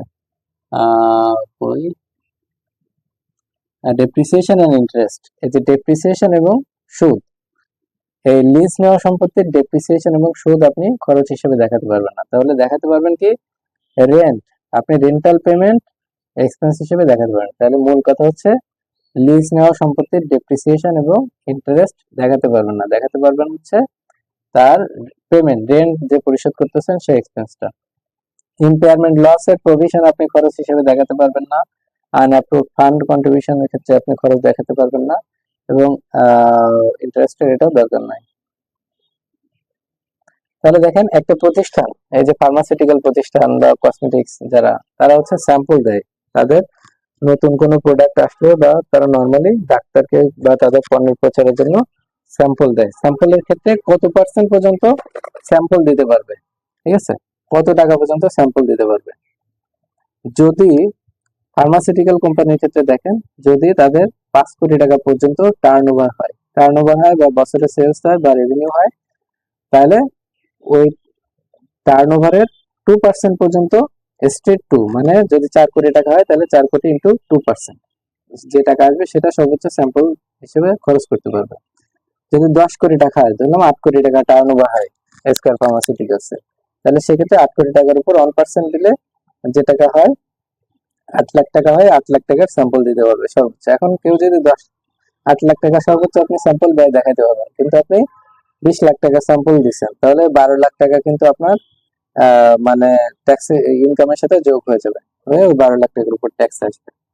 আর 10 কোটি টাকার উপরে গেলে 0.5%, ফুড কসমেটিক্স এর ক্ষেত্রে 1%, 0.5%, 0.25%, আদার ইন্ডাস্ট্রির ক্ষেত্রে 0.5%, 0.25%, 0.10%। একটা এক্সাম্পল দেখেন, ফার্মা কোম্পানি ধরলাম স্কয়ার ফার্মা, বিজনেস টার্নওভার 4 কোটি টাকা, স্যাম্পল হিসেবে খরচ করছে 10 লাখ টাকা, ঠিক আছে, তাহলে সে খরচ করতে পারবে কত, 4 কোটি গুণ 2%, এই যে 2%, 5 কোটি টাকার নিচে 2%, তাহলে 8 লাখ টাকা খরচ করতে হবে। তাহলে ইনঅ্যাডমিসিবল এক্সপেন্স মানে সে নেট ইনকাম বের করার সময় এই 10 লাখ টাকা বাদ দিয়ে দেখাইছে, তাহলে নেট প্রফিটের সাথে আমরা আরো 2 লাখ টাকা যোগ করে দেবো, কারণ এই খরচটা সে পাবে না, তাহলে ওই খরচটা আয়ের সাথে যোগ হয়ে যাবে। এখানে দেখেন ফুড কোম্পানির ক্ষেত্রে ধরলাম আরডি ফুড, বাংলাদেশের একটা ফুড কোম্পানি, তারা হচ্ছে বিজনেস টার্নওভার 12 কোটি টাকা। ঠিক আছে, টার্নওভার 12 কোটি, তাহলে এই যে লাস্টেরটার মধ্যে পড়ে এক্সিডিং 10 কোটি, তাহলে 12 কোটি টাকা হলে 0.25% পাবে। 0.25%, এই যে ফুডের ক্ষেত্রে 0.25% 12 কোটি টাকার জন্য। ঠিক আছে, তাহলে 3 লাখ টাকা পাবে, কিন্তু সে 10 লাখ টাকা স্যাম্পলে খরচ করছে, তাহলে ইনঅ্যাডমিসিবল এক্সপেন্স হবে 7 লাখ টাকা। এন্টারটেইনমেন্ট বাবদ যে এক্সপেন্স সেটা হচ্ছে আমাদের যে ইনকাম হবে সেটা প্রথম 10 লাখের উপরে 4% এবং বাকি টাকার উপরে 2% হবে। এন্টারটেইনমেন্ট এক্সপেন্স সর্বোচ্চ এটা খরচ করতে পারবে। এখন আমাদের যে ইনকাম আছে ধরলাম 30 লাখ টাকা, তাহলে একজন প্রতিষ্ঠানের ইনকাম 30 লাখ, সে এন্টারটেইনমেন্টে কত টাকা খরচ করতে পারবে, বা অ্যাডমিসিবল অ্যালাউন্স, অ্যাডমিসিবল এক্সপেন্স কত। ঠিক আছে, তাহলে 10 লাখ টাকার উপরে 4% 40,000 টাকা, আর বাকি 20 লাখের উপরে 2% 40,000 টাকা, মোট 80,000 টাকা এক্সপেন্স করতে হবে। কেউ যদি 1 লাখ করে তাহলে 20,000 টাকা তার ডিসঅ্যালাউড এক্সপেন্স বা আয়ের সাথে যোগ হয়ে যাবে। তাহলে প্রচারণা খাতে অ্যালাউবল ডিডাকশন কত? প্রচারণা খাতে হচ্ছে, প্রচারণা মানে হচ্ছে প্রমোশনাল এক্সপেন্স, টার্নওভারের 0.5%। একটি ফুড কোম্পানির টার্নওভার 12 কোটি টাকা, স্যাম্পল এক্সপেন্স কত হবে? তাহলে 12 কোটি ইন্টু 0.25%, এটা হচ্ছে 3 লাখ টাকা। বিদেশে ভ্রমণ খাতে অ্যালাউবল খরচ কত বছরে একবার? 2 বছরে একবার। আচ্ছা, special areas of business income, এটা হচ্ছে বিজনেস ইনকামের মধ্যে আপনার ইনকামের সাথে যোগ হয়। আমরা যেমন ডিসঅ্যালাউড এক্সপেন্স যেমন ইনকামের সাথে যোগ হয়, এই যে special area of business income যোগ হয়। এই জিনিসটা এখানে আপনারা হচ্ছে দেখবেন, আমি খুব সিম্পলি সহজে বলে দিচ্ছি এখানে কি বলেছে। আচ্ছা একটু পড়ি, না এখানে সিম্পলি বলে দিচ্ছি, আপনাদের পড়ার দরকার নেই। আপনি যদি কোনো অ্যাসেট কিনেন, ঠিক আছে, আমরা এক্সাম্পলে চলে গেলে সুবিধা হবে, যে স্পেশাল এরিয়াস অফ বিজনেস কোথা থেকে আসবে। মনে করেন আপনার একটা অ্যাসেট আছে, আপনি অ্যাসেট কিনছেন 1 লাখ টাকা দিয়ে, ঠিক আছে। Company recently disposes the asset when written down value of the asset amount to 56,000। একটা অ্যাসেট কিনছেন 1 লাখ টাকা দিয়ে, যেটা ডেপ্রিসিয়েশন হয়েছে, হওয়ার পরে আপনার 56,000 টাকা রিটেন ডাউন ভ্যালু আছে, মানে 1 লাখ টাকা থেকে টোটাল ডেপ্রিসিয়েশন বাদ দিয়ে মনে করেন যে আপনার কত টাকা ডেপ্রিসিয়েশন, এটা হচ্ছে 44,000 টাকা। ঠিক আছে, ধরলাম 11,000 টাকা করে আপনার ডেপ্রিসিয়েশন হয়েছে 4 বছরে, 4 44,000 টাকা, তাহলে আপনার রিটেন ডাউন ভ্যালু আছে 56,000 টাকা। এখন assuming different sale proceeds the concept are presented below. এখন এই যে 56,000 টাকা রিটেন ডাউন ভ্যালু আছে, যেটা 1 লাখ টাকা দিয়ে কিনছিলেন, যেটা ডেপ্রিসিয়েশন হয়েছে 44,000 টাকা, এটা আপনি বিক্রি করছেন এখানে দেখেন 1,20,000 টাকা। তাহলে এই যে 1,20,000 টাকা বিক্রি করছেন, কেনা দামের চেয়ে বেশি বিক্রি করলে সেটা আমি কি বলেছি? Capital gain. কেনা দাম কত? 1,00,000, বেশি বিক্রি করছেন 20,000, তাহলে এই ক্যাপিটাল গেইন দেখেন 20,000 টাকা। তাহলে বাকি যে আপনার এই যে 56,000 থেকে 1,00,000 পর্যন্ত, এটা হচ্ছে 44,000 টাকা রেভিনিউ গেইন। এটা হচ্ছে স্পেশাল এরিয়াস অফ বিজনেস। অর্থাৎ আপনার রিটেন ডাউন ভ্যালু থেকে এই যে 56,000 টাকা, মানে কেনা দাম থেকে ডেপ্রিসিয়েশন বাদ দিয়ে যে টাকাটা থাকবে, এটা থেকে কেনা দাম পর্যন্ত যে টাকাটা হবে, সেটা স্পেশাল এরিয়াস অফ বিজনেস বা রেভিনিউ গেইন হিসেবে আপনার ইনকামের সাথে যোগ হবে। ঠিক আছে, তাহলে 1,20,000 বিক্রি করলে 20,000 টাকা ক্যাপিটাল, টোটাল গেইন দেখেন 64,000 টাকা। এই 56,000 মাইনাস 1,20,000, 64,000, তাহলে ক্যাপিটাল গেইন 20 আর বাকি 40 রেভিনিউ গেইন বা স্পেশাল বিজনেস ইনকাম। 90,000 টাকা বিক্রি করলে আপনার কি কোনো ক্যাপিটাল গেইন হবে? হবে না, কারণ 1,20,000 আপনি কেনা দামের চেয়ে কমে বিক্রি করছেন, তাহলে ক্যাপিটাল গেইন হওয়ার কোনো প্রশ্ন আসে না। তাহলে আপনার 34,000 টাকা টোটাল গেইন, এই যে 56,000 থেকে 90,000 টোটাল গেইন 34,000, এবং এই 34,000 স্পেশাল বিজনেস ইনকাম বা রেভিনিউ গেইন। আর 50,000 টাকা বিক্রি করলে আপনার লস হচ্ছে 6,000 টাকা, আপনার কোনো গেইন নেই। এটা হচ্ছে কোনো অ্যাসেট যদি আপনি কিনে কিছুদিন পর বিক্রি করে দেন, ঠিক আছে, সেক্ষেত্রে রিটেন ডাউন ভ্যালু থেকে বিক্রির দাম পর্যন্ত ক্যাপিটাল গেইন বাদে বাকিটা রেভিনিউ গেইন। আর এখানে বলেছে একই কথা ইন্স্যুরেন্সের ক্ষেত্রে। ইন্স্যুরেন্সের ক্ষেত্রে দেখেন যে ওই একই অ্যাসেটের কথা চিন্তা করেন, যে let's assume the same asset is now destroyed and there is an active policy covering the risk of the asset। আপনার ওই অ্যাসেটটা ছিল, ওটা আপনি বিক্রি করেননি, ওটা হচ্ছে ইন্স্যুরেন্স করা ছিল, এখন ওই অ্যাসেটটা ধ্বংস হয়ে গেছে, তখন ইন্স্যুরেন্স কোম্পানি আপনাকে কম্পেনসেশন দিছে। তাহলে 1,30,000 টাকা যদি কম্পেনসেশন দেয়, তাহলে টোটাল আপনার লাভ কত? 74,000 টাকা। 30,000 টাকা ক্যাপিটাল গেইন, 1,00,000 টাকার উপরে যেটা মানে কেনা দামের উপরেরটা হচ্ছে ক্যাপিটাল গেইন, আর বাকিটা হচ্ছে রেভিনিউ গেইন। আর যদি 1,00,000 টাকা আপনাকে কম্পেনসেশন দেয়, তাহলে 44,000 কোনো ক্যাপিটাল গেইন নাই, কারণ কেনা দামের সমান পেয়েছেন। আর 44,000 টাকা টোটাল গেইন, এটা এবার স্পেশাল বিজনেস ইনকাম বা রেভিনিউ গেইন। আর 40,000 টাকা দিলে আপনার 16,000 টাকা লস হচ্ছে। সেট আপটা হচ্ছে যদি কোনো বিজনেসের কোনো লস হয়, তাহলে এই লসটাকে আপনি ইনকাম থেকে বাদ দিয়ে দেখাতে পারবেন, সেটাই হচ্ছে সেট আপ। মনে করেন আপনার হচ্ছে একটা হেড থেকে আপনার লাভ হয়েছে আর একটা হেডে আপনার লস হয়েছে, তাহলে যে হেডে লস হয়েছে ওই লসটা আপনি মনে করেন আপনার ইনকাম ক্যাপিটাল গেইন থেকে আপনার লস হয়েছে, ঠিক আছে, তাহলে এটা আপনি বাদ দিয়ে দেখাতে পারবেন। তো এটাই সেট আপ, মানে লসটা বাদ দিয়ে দেখানো মূলত সেট আপ। আর যদি আপনার সেট আপ পুরোপুরি না হয়, মনে করেন আপনার হচ্ছে এগ্রিকালচার ইনকাম থেকে আপনার লস হয়েছে, আপনি যা প্রোডাকশন করছিলেন একবার বন্যা হয়েছে, বন্যা হয়ে আপনার টোটালি ভেসে গেছে, আপনার হচ্ছে পুরোটাই লস হয়েছে। ওই লসটা আপনি আপনার ইনকাম ফ্রম বিজনেস বা হচ্ছে ইনকাম ফ্রম ফাইন্যান্সিয়াল অ্যাসেট থেকে আপনি বাদ দিয়ে দেখাতে পারবেন। এখন আপনার লস হয়েছে 20,000 টাকা, কিন্তু আপনার ইনকাম ফ্রম ফাইন্যান্সিয়াল অ্যাসেট আপনার টোটাল ইনকাম আছে 10,000 টাকা, তাহলে আপনি পুরোটা তো বাদ দিয়ে দেখাতে পারবেন না। আপনার লস যেখানে 20,000, কিন্তু আপনার অন্য হেডে ইনকাম আছে 10,000, তাহলে আপনি ওই 10,000 বাদ দিয়ে দেখাবেন, বাকি 10,000 আগামী 6 বছর পর্যন্ত, 6 বছর পর্যন্ত টেনে নিয়ে যেতে পারবেন যে লসটা সেট আপ করার জন্য। মূল কথা, আপনি হচ্ছে লসটা সেট আপ করার জন্য 6 বছর সময় পাবেন, ঠিক আছে। তবে ক্যাপিটাল গেইনের যে লস, সেটা শুধুমাত্র ক্যাপিটাল গেইনের ইনকাম থেকে আপনি বাদ দিয়ে দেখাতে পারবেন। যে বছর লস হবে ক্যাপিটাল গেইন, ওই বছর যদি ক্যাপিটাল গেইনের গেইন থাকে, তাহলে আপনি ওখান থেকে বাদ দিয়ে দেখাবেন। মনে করেন আপনি শেয়ারে আপনার লস হয়েছে, ওইটা আপনি বাদ দিয়ে দেখাবেন আপনার অন্য আর একটা ক্যাপিটাল গেইনের ইনকাম থেকে। অথবা যদি আপনার ওই বছর কোনো ক্যাপিটাল গেইন না থাকে, শুধু লস থাকে, তাহলে ওটা পরবর্তী বছর না থাকলে তার পরবর্তী বছর, এবছর, এইভাবে 6 বছর টেনে নিয়ে যেতে পারবেন। Business loss, capital gain loss, speculation business loss এবং টোবাকো বিজনেস লস শুধুমাত্র এই এই নিজের হেড থেকে বাদ দেওয়া যাবে, অর্থাৎ ক্যাপিটাল গেইন লস শুধুমাত্র ক্যাপিটাল গেইন থেকে বাদ দেওয়া যাবে, ঠিক আছে। বিজনেস লস শুধুমাত্র বিজনেস লস থেকে বাদ যাবে। কিন্তু আপনি ইনকাম ফ্রম ফাইন্যান্সিয়াল অ্যাসেট, এখান থেকে যদি কোনো লস হয়, ঠিক আছে, তাহলে ওই লসটা অন্য হেড থেকে বাদ দিয়ে দেখাতে পারবেন। আর অ্যামেন্ডেড রিটার্ন, এটা হচ্ছে রিটার্ন, আপনার যদি কোনো রিটার্নে ভুল হয় বা হচ্ছে রিটার্নে কোনো প্রবলেম হয়, তাহলে আপনি এটা 180 দিনের মধ্যে আবার অ্যামেন্ডেড রিটার্ন বা সংশোধিত রিটার্ন আপনি সাবমিট করতে পারবেন। এটা এই ইনফরমেশনটা মাথায় রাখেন, 180 দিন অর্থাৎ 6 মাসের মধ্যে। তবে, ঠিক আছে, তবে এখানে একটা গুরুত্বপূর্ণ কথা বলছে, যদি tax office selected for office audit, আপনার রিটার্নটা অডিটের জন্য, তা আপনি মনে করেন যে রিটার্ন সাবমিট করছেন, 3 মাস পরে আপনি দেখলেন যে আপনার একটা ভুল হয়েছে ক্যালকুলেশনে, আপনি ওটা আবার নতুন করে রিটার্ন সাবমিট করতে পারবেন 6 মাসের মধ্যে। বাট আপনি রিটার্ন সাবমিট করার মানে অ্যামেন্ডেড রিটার্ন সাবমিট করার আগে যদি আপনার ফাইল অডিটের জন্য নির্ধারিত হয়ে যায় যে আপনার ফাইল অডিট হবে, তাহলে আপনি আর অ্যামেন্ডেড রিটার্ন সাবমিট করতে পারবেন না। ফাইনাল এমসিকিউ দেখে আসি আমরা। কোম্পানির অ্যাসেসমেন্টের দায়িত্বপ্রাপ্ত কর্মকর্তা ডিসিটি। মার্চেন্ট ব্যাংকের কর্পোরেট ট্যাক্স রেট 37.5%। আপনারা বেশি বেশি এমসিকিউ প্র্যাকটিস করবেন। বিজনেস ইনকাম হিসাব করার সময় কোন খরচ allowable deduction? Interest on capital borrowed for business, এটা হচ্ছে অ্যালাউবল ডিডাকশন, কারণ পার্সোনাল এক্সপেন্স না।